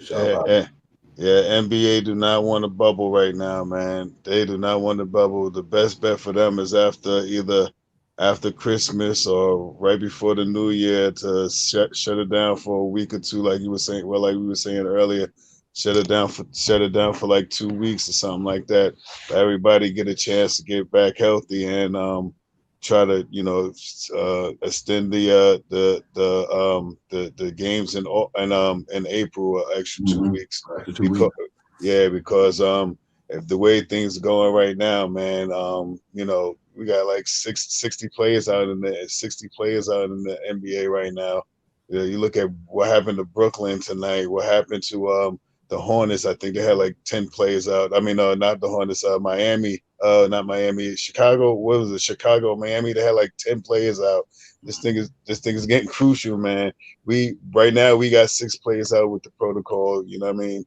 This thing ain't no joke, man. And if the NBA doesn't get a grasp on what's going on right now, man, we surely gonna be looking like after the new year, going right into a bubble type atmosphere. I don't know. I don't think the NBA wants that. Mm-hmm. Yeah, you know what, and you know, and they can't afford it. They can't afford it. Right. I mean, they can't afford that, man, because they lost a lot of money a couple of years ago. You know what I mean? And the thing about it is, you know what, you wonder. You hopefully it's not too severe because a lot of guys might have had got COVID shots and everything. So maybe this one might not be as strong as the first one without the vaccines and all that stuff. You know what I mean? It might not be as severe, even though we getting it. But I guess once you get it, it might not be as severe as when you didn't have a vaccine in you or something. You know what I mean? It might not be as potent. You still might have to go through the 10 days, but it might not be where it's life threatening. You know, there's not a lot of people dying from COVID right now with the variant that's out there now. I know there's not a lot of people passing away from it like the first one that came out. So maybe that might got something to do with the vaccine and all that stuff. So, but I don't know. I hope they get it together, man, because it's going to be pretty tough. You know, if we don't get this thing situated. CT, no, he's not back yet. Nah, he's freezing. Yeah. But other than that, man, you know, we just looking forward to the next game. We got 2 days off, everybody. You know, chance to hope we can get somebody back, get a couple of players back. I think Obi should be one of the first ones back. I think he's the first one that got it. And I think him and RJ. Yeah, so, right around the same time. Yeah. Around the same time. And I think they might be in that 10-day cycle by Tuesday. So we might get some good news tomorrow or Monday, and that these guys can come back and play. And we might get some news that somebody might be getting moved. You know what I mean? You know, I know we need to do something to shake up the team a little bit, bring a little bit more defense in here. Two-way, you know what I mean? We know, like I said, we scored 107 tonight with a depleted team, you know, but we lost when we gave up 114, like you said, almost 29 a quarter. So I do think that made a big difference tonight and everything, man. And CT's back in the building, man, so salute. Hey, salute. Sorry, apologies, everyone. I had a big storm here, just wiped out all my power. Wow. I'm back. Yeah, what were you guys saying? Yeah, we were just talking about the COVID thing. And D cool. Jay, can you go down? He said 22,000 cases a day in New York City. Yeah, it is ramping up over here now because a lot of things we're doing where I'm at is we're slowly shutting down again. So and mask mandate is back in New York again. I mean, you know, it's critical, man. And this thing, when it comes, and it comes in swarms. It don't come like one or two here. You see how right now the NBA is getting slaughtered right now, man. The whole NBA is. I mean, I don't know if it's not one team in the NBA that doesn't have someone on protocol right now, man. It is crazy. They're talking about CT. I think they're talking about letting teams sign. I think it's like a 20-man roster. So that I know they're going through with the NBPL or whatever, NB Play Association, NBPLA. They're going through it with the league. They might be talking about expanding rosters and all that stuff. Yeah, I'm with that. You know, at least till let's see till January. Let's get through Christmas. Mm-hmm. But yeah, it's everyone's getting fed up. Like it's compromising the games at the moment. Like tonight was a nice game, but let's say Boston was missing Tatum or Brown and we were missing Randle. Like this is like, what are we watching? You know, a G League game. You know, and it just sucks because like some teams could be better than other teams, but they're just missing players for this reason. You know, like Brooklyn tonight. Yeah. Let me ask you a short question. As of right now, where our team is presently constructed, let's say you know we get majority of everybody back. That's rotational. Put it like that. What is the one move that you think we really need to make to give us a fighting chance to get back in this thing or stay in this thing? At least maybe is it a move or two that you think would need to be made that'll help us? I want to say maintain, maybe to make a run before this thing is too late, or you think we just go ahead and we get to wait till the 20th, wait till the 40th game and see where we at, and if it ain't what we think it is, just start blowing it up, not blowing up or reconstructing, giving a young guy burn. What do you think we need to do to get back on track to get the Knicks back up to the play up the top of the East if we can make a run? Yeah. Yeah. Sorry, I'm just seeing what Jarvis has put up in here. Hope everyone's okay. You know, and be safe. Yeah, just get get to a safe place, Jarvis. Wherever you can. Yes. Yeah, for me, I think we got to play Deuce. Just continue to play him when he comes back, and I think we're missing one solid wing, Divine, like a defensive type wing. Yeah, it's funny because he had a great game, Evan Fournier, but I just still think against elite teams they're going to abuse him defensively, right? He can't be our starting wing with RJ Barrett. We need somebody else who can really lock down, and I think maybe Quentin Grimes is that guy, But wouldn't mind taking a flyer on Eric Gordon. He can defend and shoot it. Yeah. Okay. And one center, maybe ship out Noel and try and get one stretch 5 in here. Yeah, I can see that. What about you, Shaw? You think anything that's come to your mind that you really? I guess we think that the Knicks probably can do.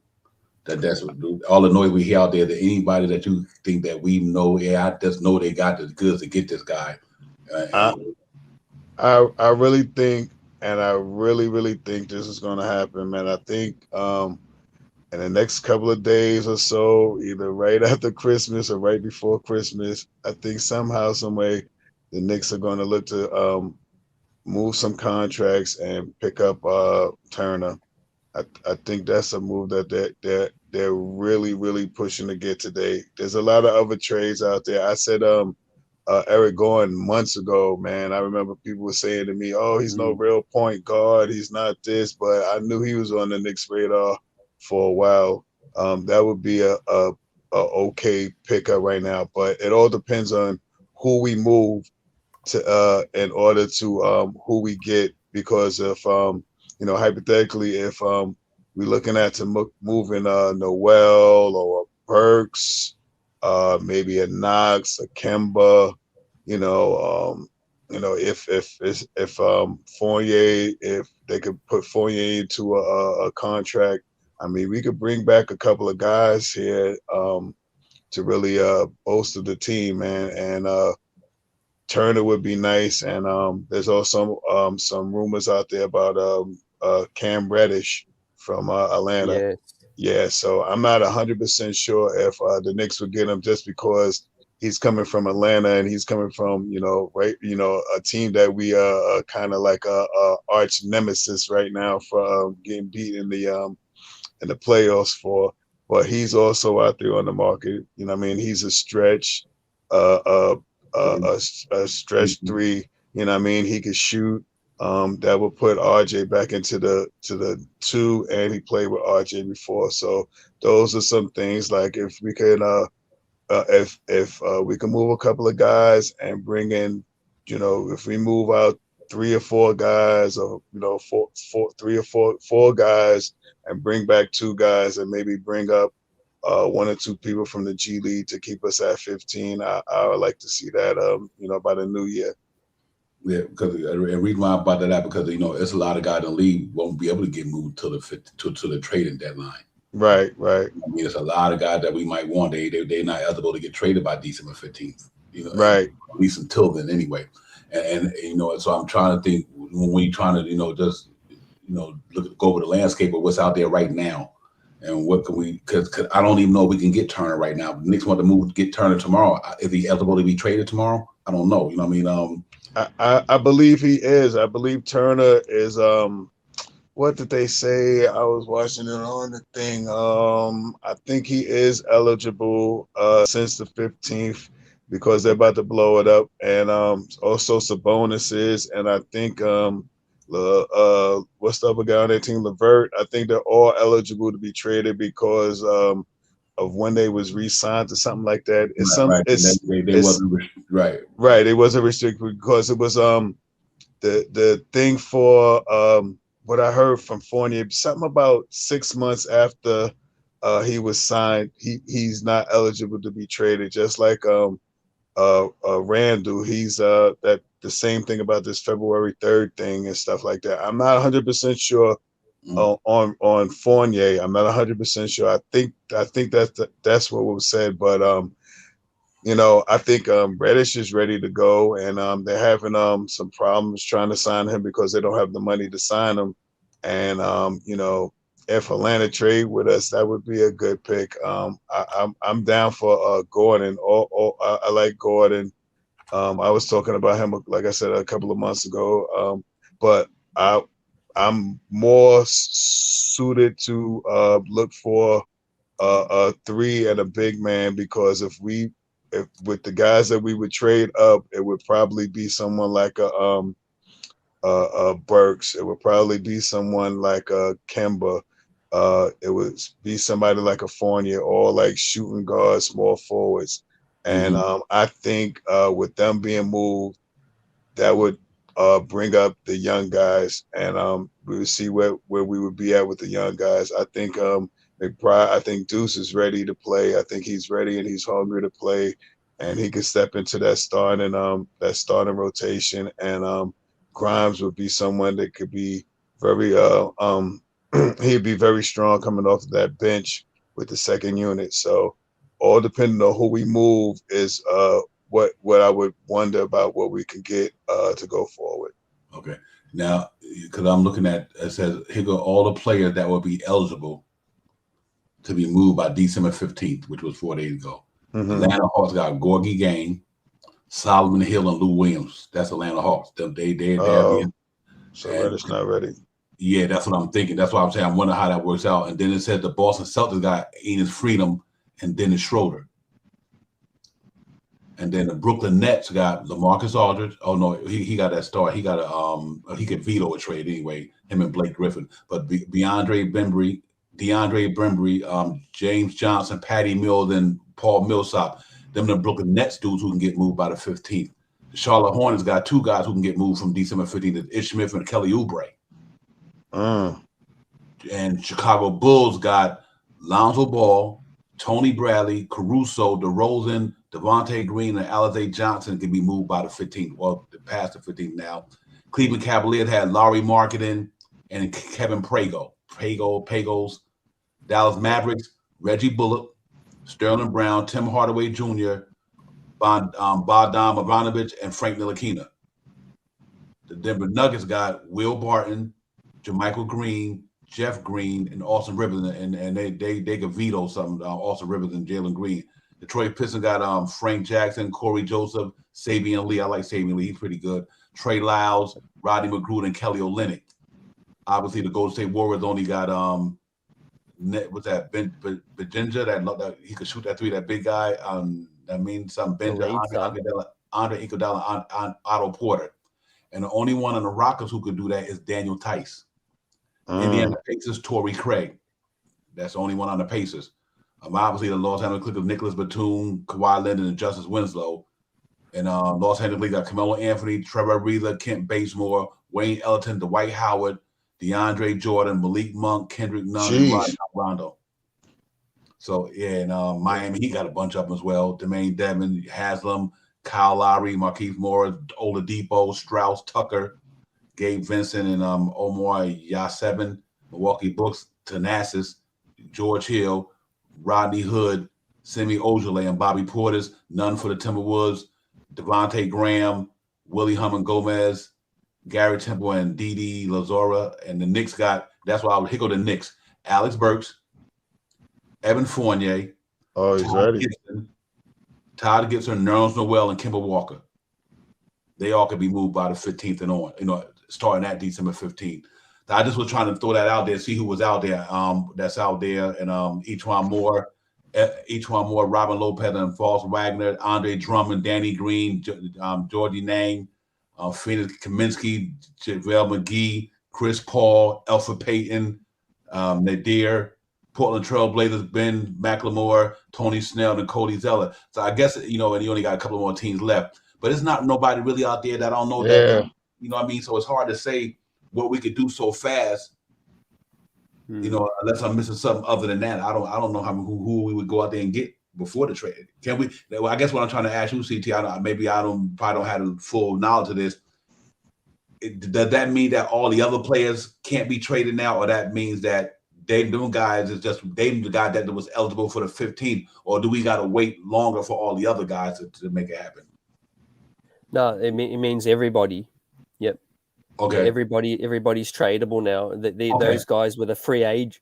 Those were just the free agents that's just signed last summer. Okay. That changed the game then. That changed Yeah, the so- game. Okay. yeah, Because I wasn't sure how that worked out. You know what I mean? I'm glad you cleared that up for me. Yeah, man. Yeah. That's real talk. Jarvis, That's man. Yeah, man. Salute to you, man. Be well, be safe.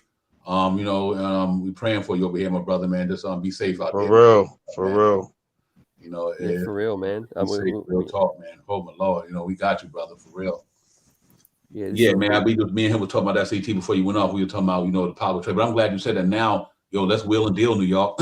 Yeah, let's get it, right? Let's open up the floodgates, man. Let's make this thing happen. Absolutely. Well, what's the first big move? Like, who are you calling up? Chat, Divine, Shah. I would have to go. My first thing would be I know we can move Kemba Walker. Realistically, I would like to. I would like to see Kemba Walker and Kemba Walker. I don't want to say I don't want to get rid of now, but I don't think that he's going to sign it back. But you think, you look at the direction the Houston Rockets is going, I think you can get Eric Gordon for Kemba Walker and Kevin Knox. That's what, 15 million? He make 18? Yeah, he make 18. So even if you throw Kemba Walker and Kevin Knox in there, maybe a second or first or late first, I don't know. And at least you get that, you can match that 18 million. And then now you can work on the parts y'all got talking about, like make another, you can also, because I don't know how easy it's going to be to move Fournier contract. Not that it's not movable. I think Kemba Walker's and Knox's contract is easier right now. And then, like you said, Miles Turner, if you could swing Alex Burks, not Alex Burks, I meant to say Nerlens Noel and whoever else for Miles Turner, then I think you pull that trigger. You know what I mean? He don't have a long contract. He got 2 years left on his 18. See, him, that's what I like about him and what's his name? Eric Gordon. They both got about 18, 19 for 2 years. This year and next year, and after that, it's a wrap. So, and so I think the two pieces would make us much better than we are now, for sure. Yeah, and if you get Eric Gordon, you help, you bring D Rose's guy, and then you bring in Turner, you bring in Julius's guy. Keep them happy, and then you just let. I think Deuce McBride, Quentin Grimes, they're rotational players now. There's just no way they cannot be in the rotation anymore. They definitely in the rotation because with some of these picks, we may have to give up Burks, may have to go on a trade. His money is available on the bus. If you just be hypothetical, you put Burks and Noel in a trade, that's $20 million. You throw a first round in there, you could probably get something real nice for that. You got some of the trades from before for Turner was Noel, Kemba, Knox, maybe Knox, Noel, Knox, maybe Roca or Kemba, and a first round pick, maybe a first round and a second round pick. That might could get you Turner. That'd be 3 people leaving out, 1 person coming in, so we'll be depleting 15. So we will have to try to find something to figure out maybe some veterans out there. If they extended to a 20-man roster, this thing's about to get real crazy. Like I'm thinking 20-man roster. You could pick up another 4 guys. Where would the Knicks get another 4 guys on contracts? Or would it be all 10-day contracts or something like that? I don't know. But it's we got some money on the books and a couple of a whole lot of second rounders and a couple of first rounders. If we package something together, I think we could get a 2 or 3 players in here and not deplete our 15-man roster. Hey, you know what? If you ACT, if you do the Eric Gordon thing, do you move Alex? You gonna have to move? I don't say you don't have to Alex, but the one that makes sense just to move Alex Burks if you can't. Yeah, because I think you almost got 2 of the same players. Because I would say let's say if it's Derrick Rose and Derrick Rose and McBride, or McBride and Derrick Rose if you move Kemba Walker. Then you're going RJ and quickly, or Fournier and quickly, whatever, depending on how you want to put them 1, 2, 3. Let's say you go Fournier and quickly and Fournier. That's your 2. You want a 2 spot. So now your 3 spot is RJ and who? You're either gonna have to do RJ and Grimes. Yeah, that's another thing I'm saying. But what about we bringing Eric Gordon? What do we do if we bring in Eric Gordon? That's why I said you might gonna have to move Burks, because either Grimes will go back to being situational, which I wish they wouldn't. I really think that if you can wheel and deal Alex Burks with Noel for Turner or somebody, because the money's so moved off the books next year, then I think you got to free that up. Because if you ain't gonna move Fournier, then I just don't see how Grimes gonna get the minutes he's supposed to get. Right. Yep. Yeah, that's Fournier or Burks. Yeah, I can see a contender giving us a couple seconds for Burks, or a first even. He could really help a playoff team. I mean, you're talking about no question. Yeah. And I think he's one of the higher. Someone would want him before we get hit in the rib. Noel, you got that stuck in my head today, Divine. The ribs. But you put Burks in a contract. He's $10 million, and you could do Burks and Knox for somebody. That's about $16 million right there, 14, 15 million. I mean, you got so many things that you could put together. All depends on who wants them or what people are really asking for. But like we just named off about 4 or 5 players that are ready to go right now, man. I think we need to get. I think how KJ say it, strike iron when it's hot or something like that. We need, we need to strike it right now while it's smoking hot right now, man. And all this COVID stuff going around and stuff like that. Yeah, we need to do something quick, man. And let me tell you why. I think Leon Rose and Wild West got James Dolan breathing down their neck. You don't think sitting in their office thinking, man, these guys are expendable, right? If Leon Rose is dropping the ball, he could be out of here, you know. Yeah. I think we're gonna be all right. I really do. I don't think you know what. Despite the way the season is going, I don't feel too bad because of the way the rest of the league is going. You know what I mean? I really don't. You know, we were 500 last year about this time. I guess it'd be different if when I'm looking at teams that's like right where we at, man, and they're able to have better rosters than us. You know what I mean? And so when I look at a lot of teams who have better rosters than us on paper, and they right where we at. And I just think that, you know, I would love to see if they can literally just let McBride do his thing, because you don't need him to be a major scorer. If you keep RJ and Fournier, I think you do that first. I think you spearmate with McBride and Derrick Rose, Fournier, RJ Barrett, Julius Randle, and obviously I guess they're gonna go. But if you were to trade for Miles Turner, see, I would be real good with that, because I do know that RJ and Randle and Fournier, they right now would be our 3 guys that will get the buckets in the first unit. But we could use McBride to facilitate and play great defense, and you got you got my man Miles Turner starting in the backcourt playing great defense, and RJ could play decent defense.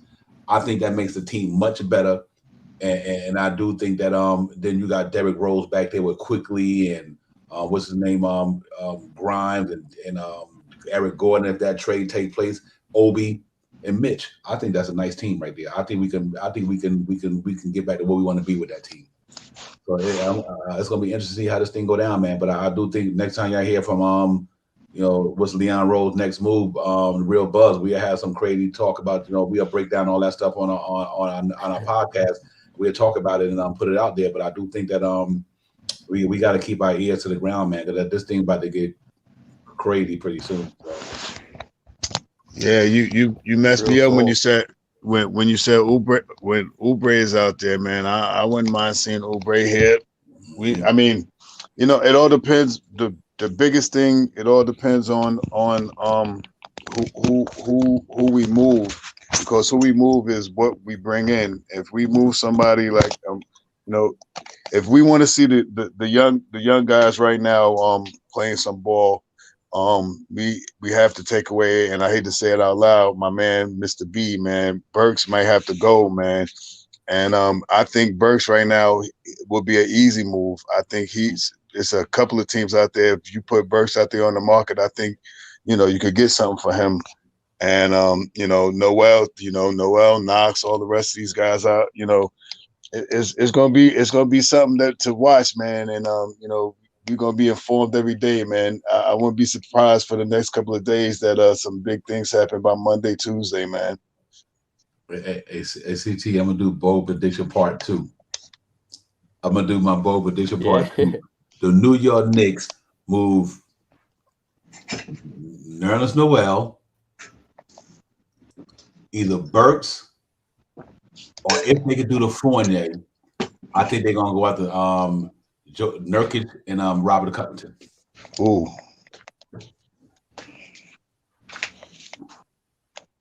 I think they're gonna look at that Portland trouble of the thing, because Portland, bro, them two needs they need a defense. They need a defense center.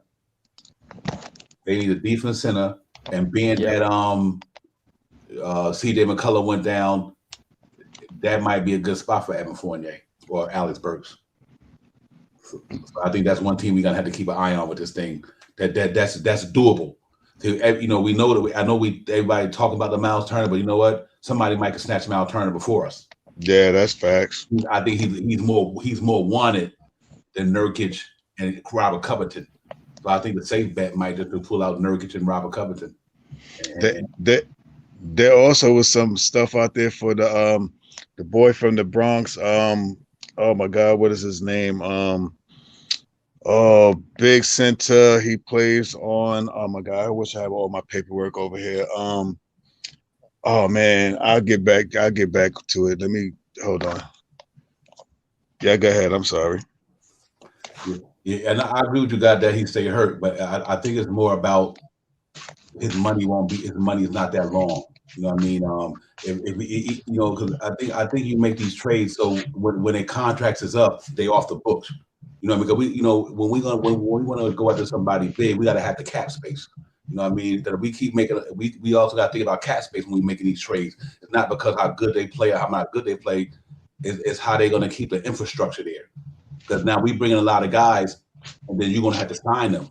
You know, like we bring in some guys, and then they on the last year they deal. Are we going to lose players and get that player for 1 year, and then we wind up losing them for nothing?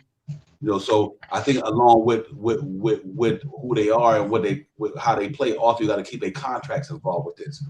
Because we in a good place with contracts. We got very good movable contracts, and I don't see the Knicks taking on stupid contracts for the next 3 or 4 years. They probably want to do something for a couple of years, and then they can be traded at the deadline. They get the money back, and then they can go make some other moves. You just can't bring in Cat here because they got talent. No, do they contracts work for the organization? You know, is it going to impede the infrastructure of us moving forward to make a bigger trade or get a better player? So sometimes you got to bring in guys that might much as everybody don't like John Wall, he got 1 or 2 years. So you might say, wow, we gonna be saving, we're gonna be able to free up $41 million in another year or two, or we're gonna be able to free up $30 million in a year or two. So, and that's why I bring these names up like Nurkic. You might not like Nurkic, but I guarantee you Robert Covington make a big difference on New York. He's better than Reggie Bullock. Robert Covington is better than Reggie Bullock. You know what I mean? He's a difference maker for the Knicks. He got height, he can defend, he's a good 3-ball shooter. So I think Nurkic, though he might not be served to a long term. We don't need him long term. He's better than Nerlens Noel. You know, he's a big body who can bang with a bead. He can bang with some of these big centers, like down there for a minute. And then you move him at the trading deadline, and you let the contract expire. You got your money back. That's the only reason I bring them guys up, because I do think that what we trying to do, we just trying to compete for the playoffs. We trying to find a way to stay in the hunt in the playoffs. For our fan base don't go crazy. Like, man, we went from last year 41-31 to now we in the buy-in maybe. So I'm looking at pieces that just might help us maintain to stay relevant until we really make some moves. And that's why I bring up the Robert Covington and Nurkic. I'm not a Nurkic guy, but I guarantee you Robert Covington will make Yeah, and if you do, Nurkic is better than Miles Turner. Not Miles Turner. He's better than Nerlens Noel. I don't care what nobody say. He got a body. He's a big dude. Could bang with Embiid. He could bang with the average center in the East easy. And we need guys like that. So that's why I brought him up. I said that trade might be interesting because of the money. The money on it. That's all. Salute to Shy Legend. That's what I was thinking about. Mobamba. He's there was some kicks and giggles out there for Mobamba too. I mean, he's a little lower paid than Turner, and he's a New York bound. He's from New York, so that was another. Thanks, Sha, for reminding me of the name. Mobamba is the person I was talking about. Yeah, I don't think they're going to move him, though. I think he's part of their young core. I think so, too, but... They move Robert Lopez before they move Mobamba. I mean, like, that's what I'm saying. That's what I think. I think a realistic trade. That's why I brought my man them up. It's realistic. I just don't know if they're going to move Mobamba with Jalen Suggs down there. You got Jonathan Isaac coming back pretty soon. You know, you got Miles Wagner, Frax Wagner, whatever him. I think Mobamba going to be a part of that thing down there. So, but I love to have him in New York. Man, they're gonna have to pay him though because he's on the Kevin Knox contract timeline. So they're gonna have to decide. Yeah. Mm-hmm. Yep. Yeah, there was some things out there about how his low contract now and some about the money, if they can match the money or something like that. But I guess that won't probably be into the end of this year. So I guess he's something like you said, CT about the Kevin Knox way. Yep. Yeah, it's Reddish, Murray. We can know it's crazy, but it's a lot of things, CT. It's a lot of things that can happen out there, and I do think the Knicks going to fight for the playoffs. So I think we got enough young. I don't think we need that much more young talent because we got enough young talent. So. I don't know if you talk about bringing in guys who got no playoff experience. They go in the first round of playoffs and get wiped out just like we did last year because they don't have the experience. And I think that's a big part of it. I think RJ not having that major playoff experience last year, that's what happened to him. Julius ain't been in the playoffs in a minute. I can't recall the last time Julius Randle was in the playoffs. Look what happened to him. So I do think that experience and that the ones who had a good game in the playoffs was what? Derrick Rose, Todd Gibson, and Obi started coming a little bit on to himself. But I just don't know how much more young talent they're going to bring on this team because I don't think that's where they're trying to go. I think we got the young talent we need, and now we just need to play the plug in there that's going to make this team better to get to another level. And that's why I think they're going to do. Yeah, we got enough young talent, and I don't think we need any more. That's why I keep saying the 3 draft picks. Mm-hmm. Unless we consolidate all 3 to try and get as high as we can. That's at worst. That's what we're going to do. I think there's no way we're making all more selections. I just think, especially when you got Rokas overseas as well, how many spots can we give up? I mean, we got Tibbs here. Our ammo is to try to compete now as well. So we're bringing in any more vets. He's already just trying to find enough minutes for all these guys. Mm-hmm. Yep. And I just think we make a bigger trade. Miles Turner, mm-hmm. Pat. Yeah, absolutely. Someone, Sacramento could be looking to blow it up. Mm-hmm. But Cleveland, do you guys think Cleveland? I like what they did, man. I like what Cleveland did. That's impressive what they doing down there with that front line. Very impressive. Down there, yo. They gave Jared Allen $100 million. He balling out. Evan Mobley balling. Marketing finally got out of Chicago. He getting a little thing going with him. But I agree with you, Pudge, nice on that one. Make the Turner deal first. I'm 100% with you on that one. Here's the good thing about Evan Turner. He don't mess with the infrastructure, and he doesn't take away from the young core that we got. You know what I mean? They don't, because even if you now with Evan Turner, Mitchell Robinson, and Jericho Sims, you still got that young core. You can get him without having to move them young pieces. Because I think their manager and the owner in Indiana said that they're not doing a full rebuild. They gonna do what they gotta do. They not like blowing it up, put it like that.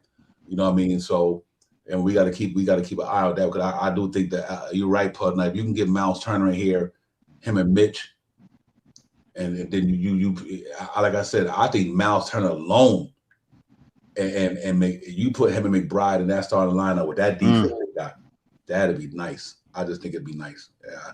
Like them two guys don't demand the ball. He's a stretch five like we all want. He's a good shot blocker. And now you got that young man down there with energy who could lock down on point guard at the beginning of in the starting unit. And I just think that after what I seen the way he played the other day, when I seen that boy shut down Augustine and Eric Gordon the other night, when McBride shut the boys down, I'm like, that could be your answer right there. You don't need him to score the ball like that. That's the problem right now. We got score first point guards. And Mitch and them not getting a full share of the rock because they think they shoot first and don't pass. So I think having somebody like McBride there and Miles Turner in that starting lineup, I think that'll put the Knicks on another level. I think that'll put them on another level, man. Yeah, there you go, CT. Yeah, you back. We need 5-out offense, I've been saying. Right? That's what he gives you, defense and offense. Yes. Yeah, that'd be nice. That'd be nice. That my man slowing down them point guards in the league at the beginning. You know how Knicks giving up 30 points a game right now in the first quarter, something like that? None of that. 30 points a game with Miles Turner and McBride in there. Yeah. I think the pressure that man puts on them point guards to make them slow that clock down. See, when you got somebody like McBride who can make them point guards have to hold on to that ball longer than they usually do or give it up faster than they want to do, it slows down people's offense. And see, that's the problem. Kemba Walker, Alex Burks, and them, they can't do that like he do it. I mean, and that's why I like him in that. I like him there, man. I think you got to throw him in there.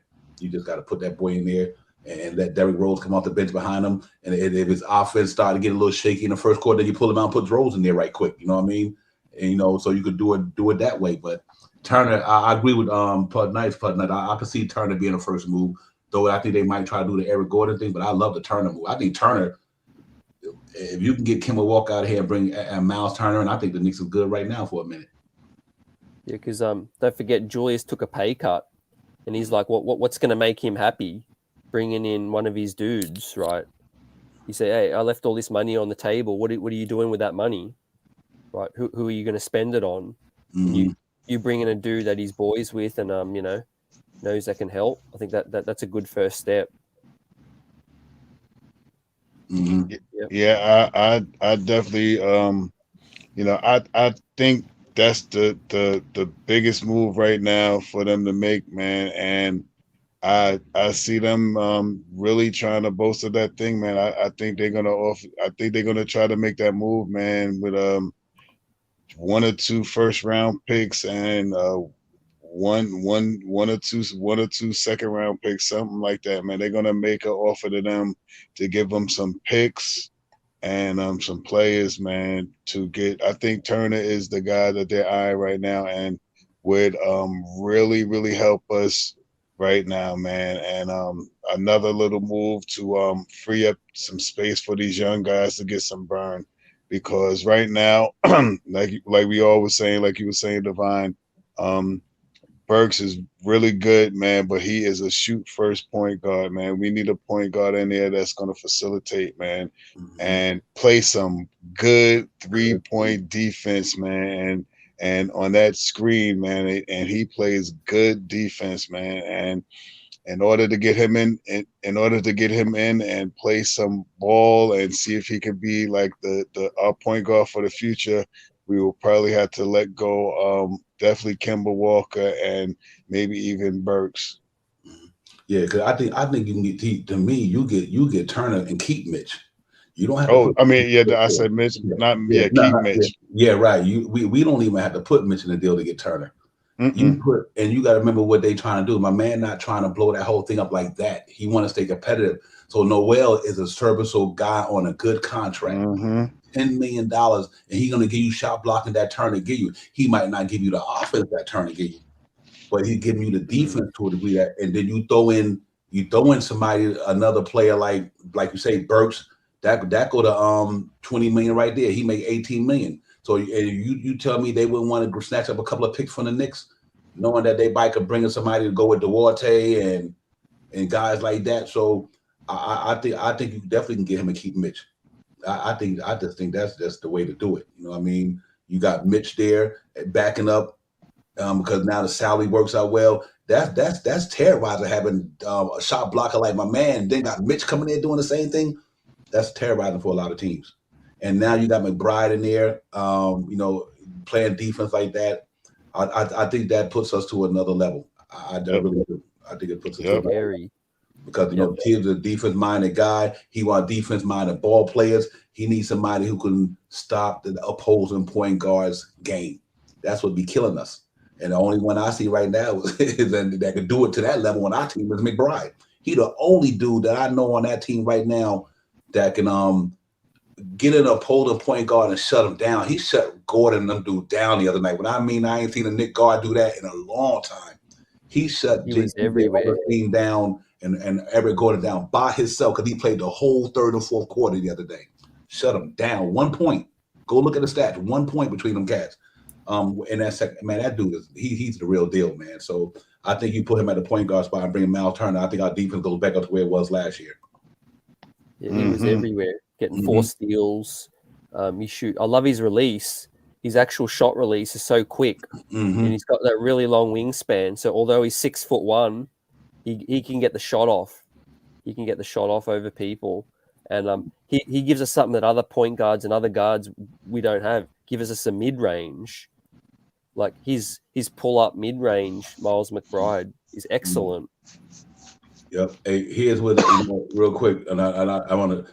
I know people may think Mitch. The market might not be like that with Mitch, guys, because of the injury history. God, don't get it twisted. The Mitch type of centers is not what the NBA is about that much anymore. Not to that level. You know what I mean? So don't be looking at Mitch to get no big contract like that. He not getting that. I think because of the injuries, they don't just get a player because of what they could do. The GMs and the scouts and the president, they look at what they've done in their career. That's what they're going to judge Mitch by. So Mitch haven't proven to be $18 million a year yet.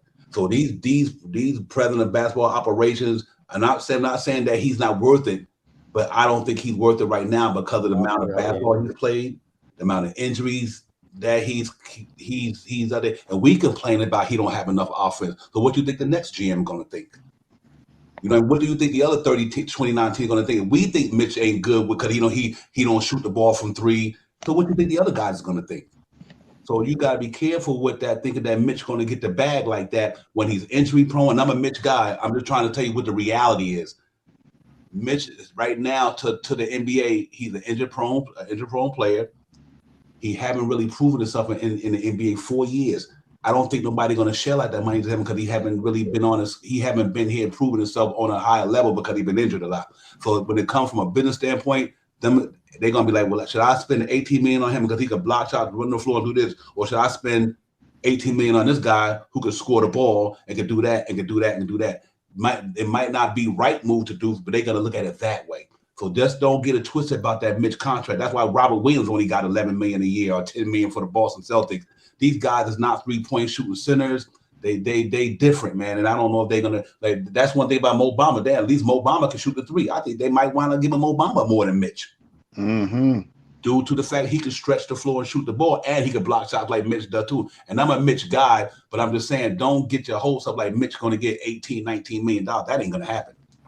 He ain't not with the foot, not with the foot injury. Yeah, that's what I mean. Inconsistency. He put on weight. I personally want to see him lose all that weight, go back to the weight he had, and I think that'll help him in the long run. That'll help him get that contract he's looking for or close to. But yeah, I agree. You know, centers aren't worth that much that don't have an offensive game. They're not. Even Miles Turner's only on 18 mil. He's not nowhere close to Miles Turner. Nope. Yeah. Who's got money to spend? Yeah, and I don't know if that's because of the way the Knicks is playing them or because we don't have good point guards. Now, don't get me wrong. If we get a point guard and then Mitch wind up going 15 and 13 it changes the whole game. But as of right now, the way we presently constructed and the way he's playing, And the offseason, nobody going to give him that. You know, but now we bringing like you said, we bringing a point. Like, let's say McBride coming to change the game. Now Mitch getting a point guard who's looking for him. When he see him open, when the other guys like the scorers we got don't see him open. Kemba Walker's a good point guard, but he don't see none of our guys open. Alex Burks can play point guard, but he don't never see nobody open. Only one we got is Derrick Rose, and I think McBride might make Mitch Mitch come into his own, because I think he'll look for him, but I don't think he's getting over $15 million. There ain't no way. Let me ask you all. Yeah, go ahead, Sean, and then nothing, nothing super duper. Just think like this, Knicks fans.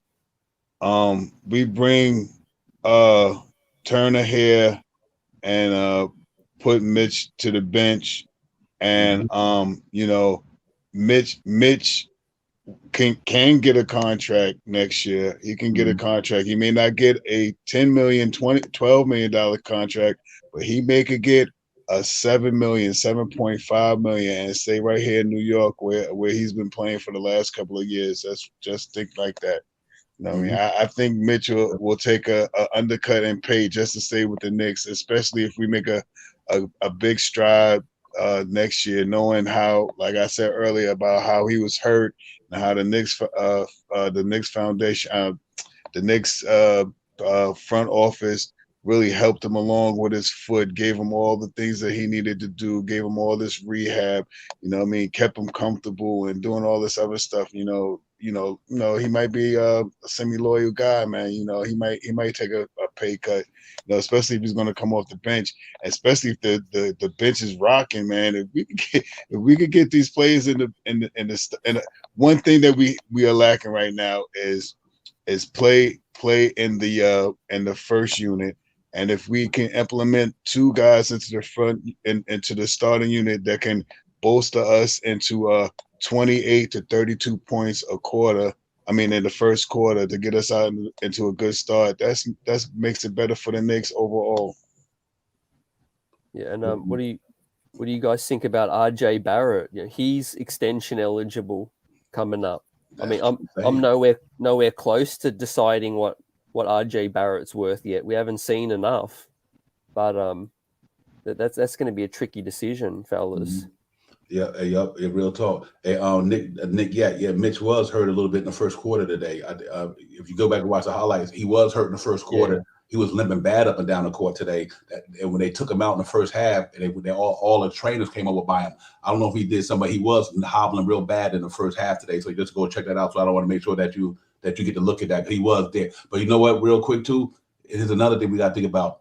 The reason why I don't think they rushed to sign Mitch, because think about look at what Phoenix did with DeAndre Ayton.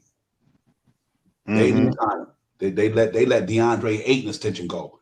They're gonna wait till the off season and see what his market is like. And I think that's what the Knicks gonna do with Mitchell Robinson. They're gonna wait till the off season and see what his market is like. Then they make that determination of what they should pay him. And they also wait to see if he's gonna be healthy enough the rest of the year. Because if Mitchell Robinson get another injury, he got to sit out. It's gonna be a different ball game in the off season. Now, team ain't gonna want to do. They're gonna be scared to invest that money. That's why I said you got to be careful about Mitchell Robinson. But I hope that he stay healthy the rest of the season and the Knicks bring him back. I want the Knicks to bring him back. I'm a Mitchell Robinson dude. But from a business standpoint, a psychological standpoint, and that's another CT brought into the other segment, they're gonna have to extend RJ. How much money the Knicks gonna be willing to shell out if they got to extend RJ? So now you really got to think about the Knicks Mitch's contract. Because they got to extend RJ too. So, and this Leon Rose, if he knows anything about contracts, you know, he's going to be put to the test. Because RJ Barrett, you know, if we extend him, we're basically committing our future almost. You got Randle with the bag, you got RJ might have to get the bag. You might only have room for one more dude. Then you got Obi quickly and all them that will come up for an extension in 2 years. Yep. You got to decide, is this the core we need? You know what I mean? Or maybe they move a few pieces and try to get something, recycle them. Maybe when it comes to extend Obi, they might look at Randle. Is he the dude to carry us? Or do we run it back with Obi? I think the Knicks going to do exactly what they planned out to do. All them guys they gave them 2-year contracts to. That's why they did it. That's the dudes who are gonna get moved. They did that for a reason, so they can get that $50 million back in another year or two to go get somebody they need or a couple of pieces. That's why I said they're gonna move Noel before they move Mitch. That's $10 million. Noel, $10 million. That's $20 million. Fournier is $40 million. Knox is $45 million. Kemba Walker is 50. That's $54 million. Them 5 players right there, $55 million. Them the players they gonna move. They would not move them nobody else before they moved them contract. That's why they gave them. They could, if they're that the case, they could have gave them two. They did the right thing. The Knicks is smart. I got to give them credit for what they did. They got $54 million worth of contracts, and they can move right now. Just get it off the books.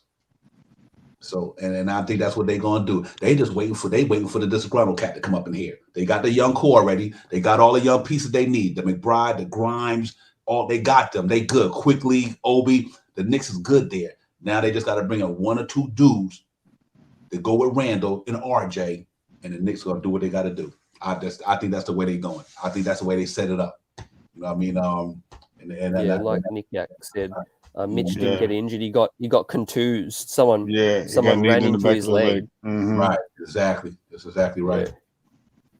Yeah. Yep. But no doubt. So I'm not saying he was injured, but I'm saying he was hobbling. He was hurt. Yeah, he was hurt. Yeah, he was hurt. That's what I'm trying to. He was hurt. So he was limping up and down the court pretty bad today. But he came back in the second half, and he could have been. That's why I said, man, we need a point guard that can make Mitch dominant. You know what I mean? We need a pass first point guard. We had a pass first point guard, like I said earlier. I think Mitchell Robinson is a double machine waiting to happen. We just got to get a guy who can get that dude the ball, man. You know what I mean? That's real talk, and that's what McBride coming at for me because he's not selfish. He don't need to score the ball. Facts. He's what we hope Frank Ntilikina would be. There you go. With toughness. Yep. Defending an outside shot, strong as nails. I saw a dude like Eric Gordon couldn't back Miles McBride down. He was 6'6". You know, he's our Marcus Smart of the future. I think. Yeah, real talk. Yep. I think him and Quickly. He's exactly what we need in that starting lineup. That way, RJ can get his shots, Randle can get his shots, and Fournier for now can get his shots. But you throw somebody in there like Alex Burks in there, and much I love Kemba Walker, them guys, they gonna all want to shoot the ball, man. And Mitch and whoever's starting to get left out on the island because they never gonna get no passes. Because it's gonna be all 4 of them cats all the time. McBride changes that game right there. And I think Tom Thibodeau got to look at that, man. Just throw the man in there. I mean, it ain't like any other rookies that's playing start for teams in the NBA. There's a bunch of rookies playing for teams this year because they fit a need. And I think he makes up for Fournier's defense for real. I think he covers Fournier real well. Take the pressure off of RJ too.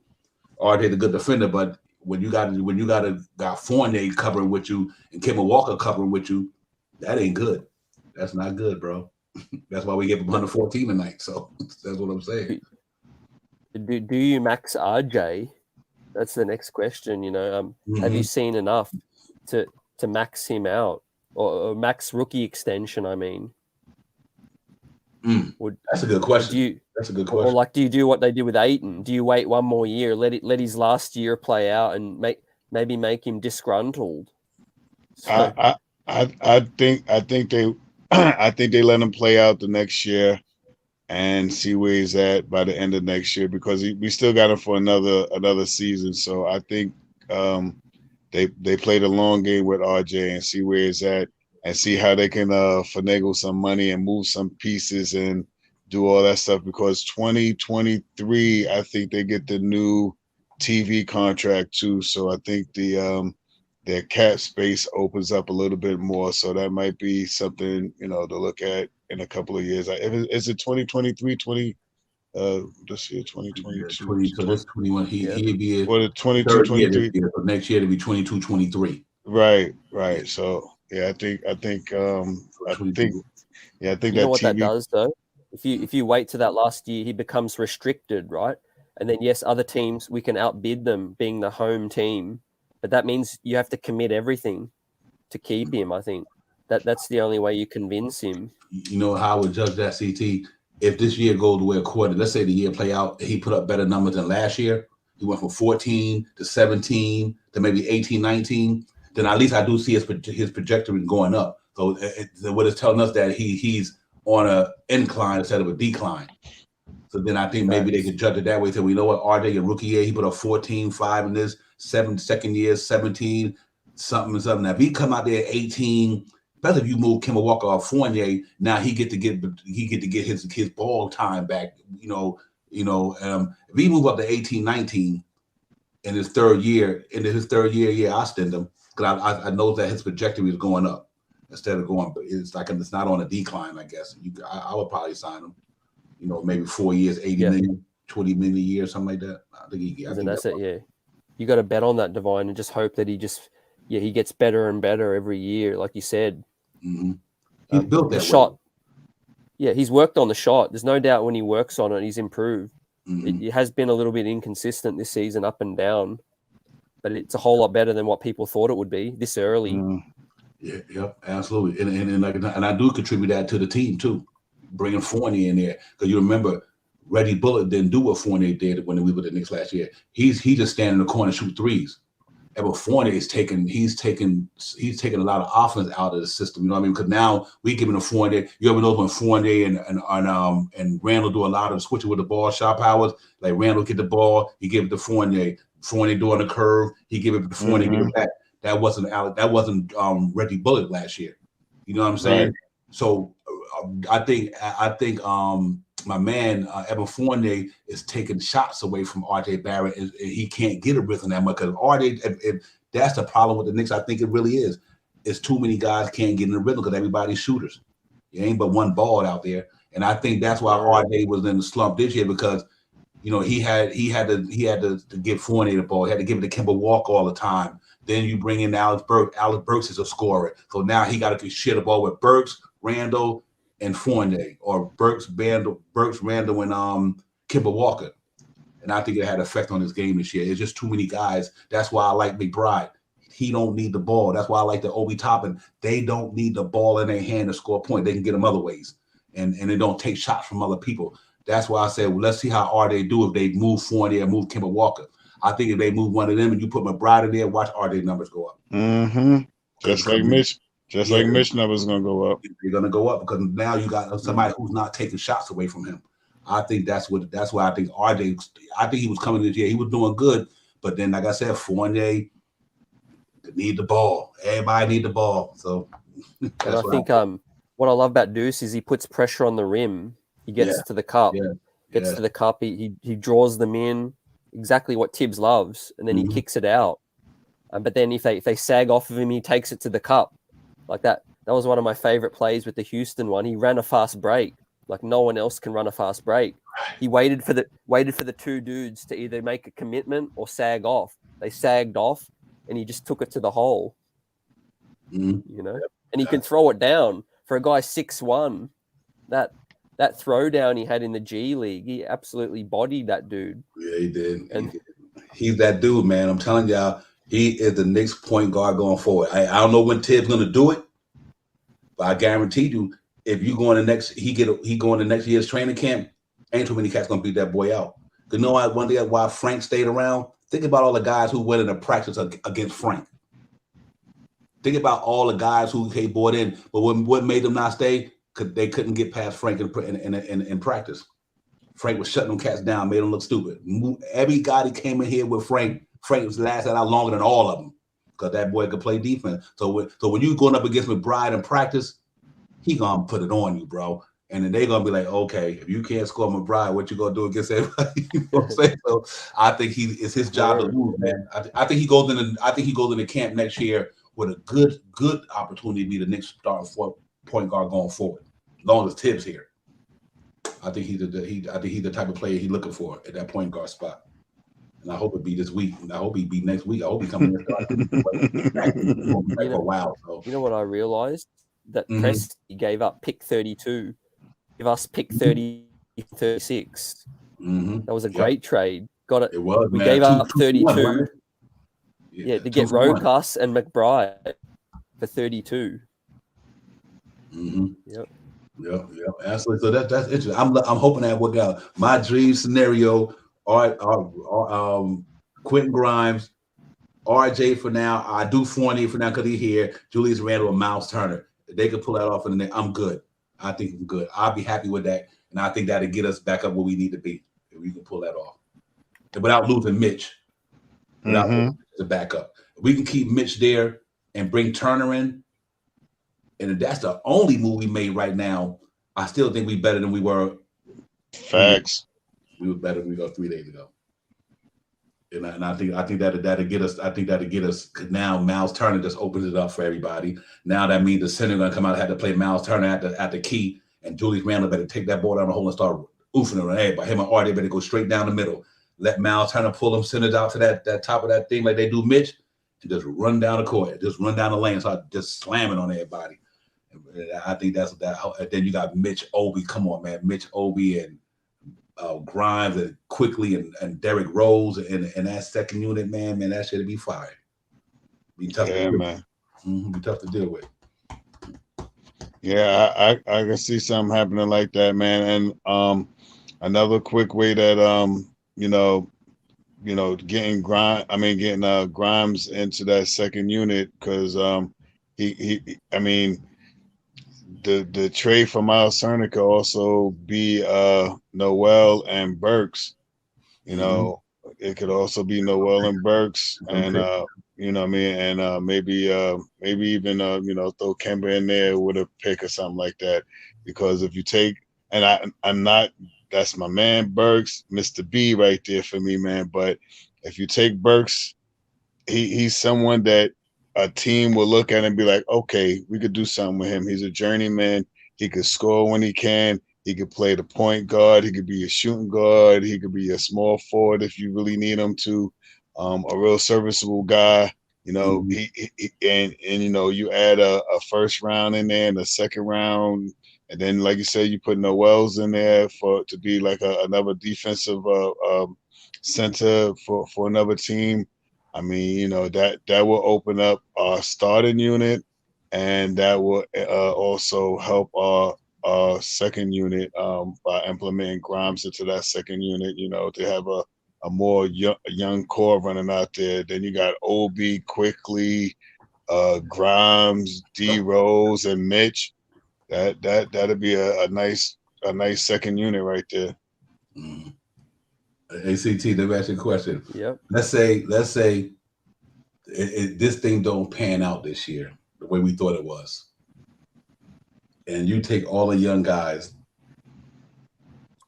and they might say, no, it ain't gonna work. So let's say they let Tibbs go and bring Johnny Bryant at the helm, and would y'all be happy with? Okay, you know what? If the thing don't work out hypothetically with Tibbs, I'm not saying it's gonna happen, but say if this did happen, you move Johnny Bryant to the head coaching spot, and you build around all that good young talent we got. Would y'all be willing to do that if we flame out this year? Would y'all move Julius Randle and bring some nice talent that's about? Would y'all be as a fan base? Do you think we'd be willing to do that if we flame out this year? Yeah, I would. Okay. Move Randall. Yeah, not anti-Randall.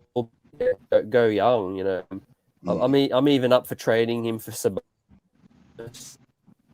Yeah, you got a point there. Yeah, that's another reason why I like keeping Mitch too, because if that happened and you go young, Mitch and Jericho Sims can hold it down for a couple of years in New York. You ain't got to give Mitch a lot of money, but if you go young, you got Mitch, Jericho Sims, Obi Toppin, Grimes, Quickly, RJ, and you might say, okay, you know what? We'd do RJ like we did Shane Gilgeous-Alexander, SGA. He playing with all them young cats down there in Oklahoma City with Josh Giddey, all them guys. So you make Randall where RJ is. That's if you're only gonna just go the other way, tear it down or whatever. Let RJ be that dude, and you just roll with all them cats, man, and give themselves a couple of years. Because I think that team they still could make some noise. They got some good talent down there in New York, man. I like them guys they got down there, and You know, I'm hoping it don't happen that way. But if it do, I wouldn't be mad at it though. I'm just think I mean, Julius Randle, like his style, I just don't think that can get it done, you know. So Yeah, there's so many ways you can go with that, man. And I do think that if you move Randle, let's say you move Randle to a contender for some nice young talent, and you got let Obi get his burn at the 4, let him go in there and do his thing at the 4, and you got RJ there, you got Grimes, quick. Oh man, I just think that I think New York embraced that team right there. I think they embraced them young boys down there, putting up playing defense like that, hustling like that. New York City Giant Brian probably got them cats playing a transition game now. You know what I mean? I think it'd be like a up and down the floor type joint. You know what I mean? Alley-oop, Lob City, like crazy. They got snipers. Quickly the sniper. Grimes is a sniper. You know what I mean? RJ can shoot that 3 pretty good. You got some nice. You got Grimes. I mean, McBride can shoot the ball pretty decent from 3. So you got some good 3 and D dudes and some good offense down there. So if this thing don't go the way it go next year, you never know. You just never know. You never know, man. So it's gonna be interesting to see how this thing goes this year. But I'm hoping we can get Miles Turner in here, at least give us a chance to get in the playoffs and make some noise this year. Facts. yeah, real talk.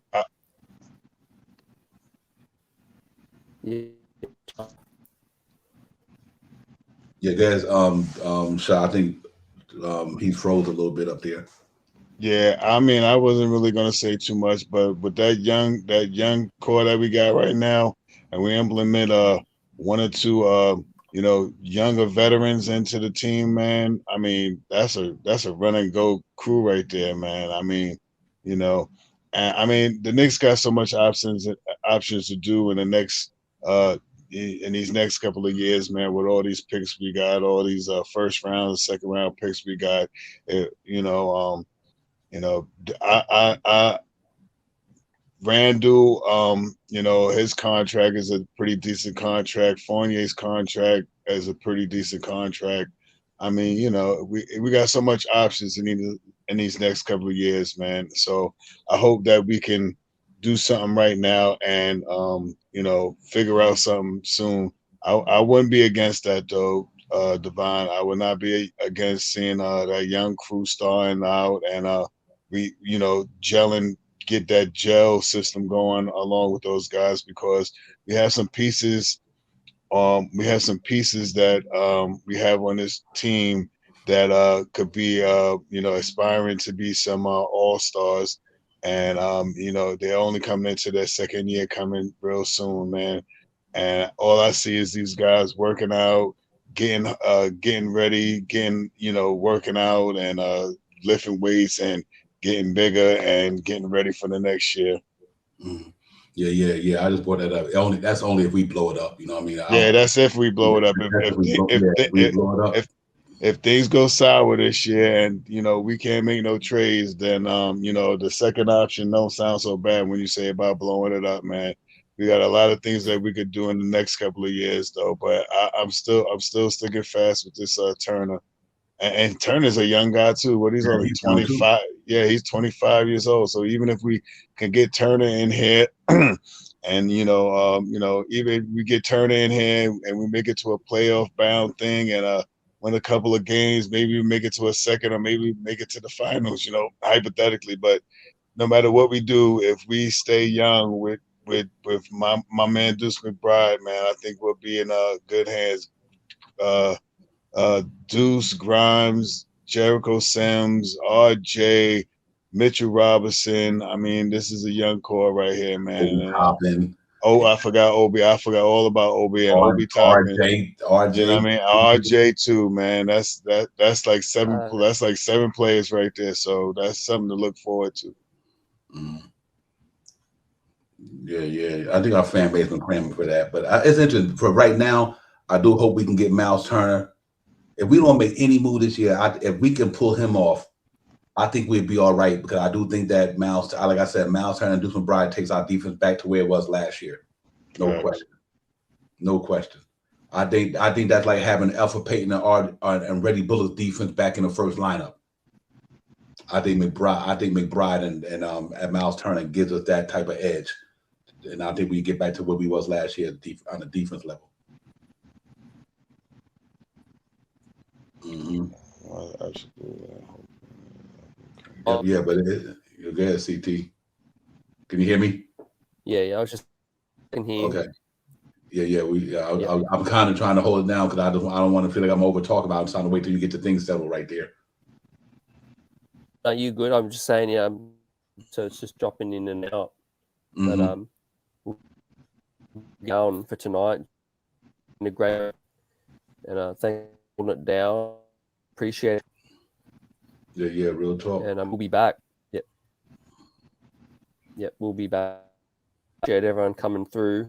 New York Knicks, obviously, big win next week, and in Washington and Atlanta,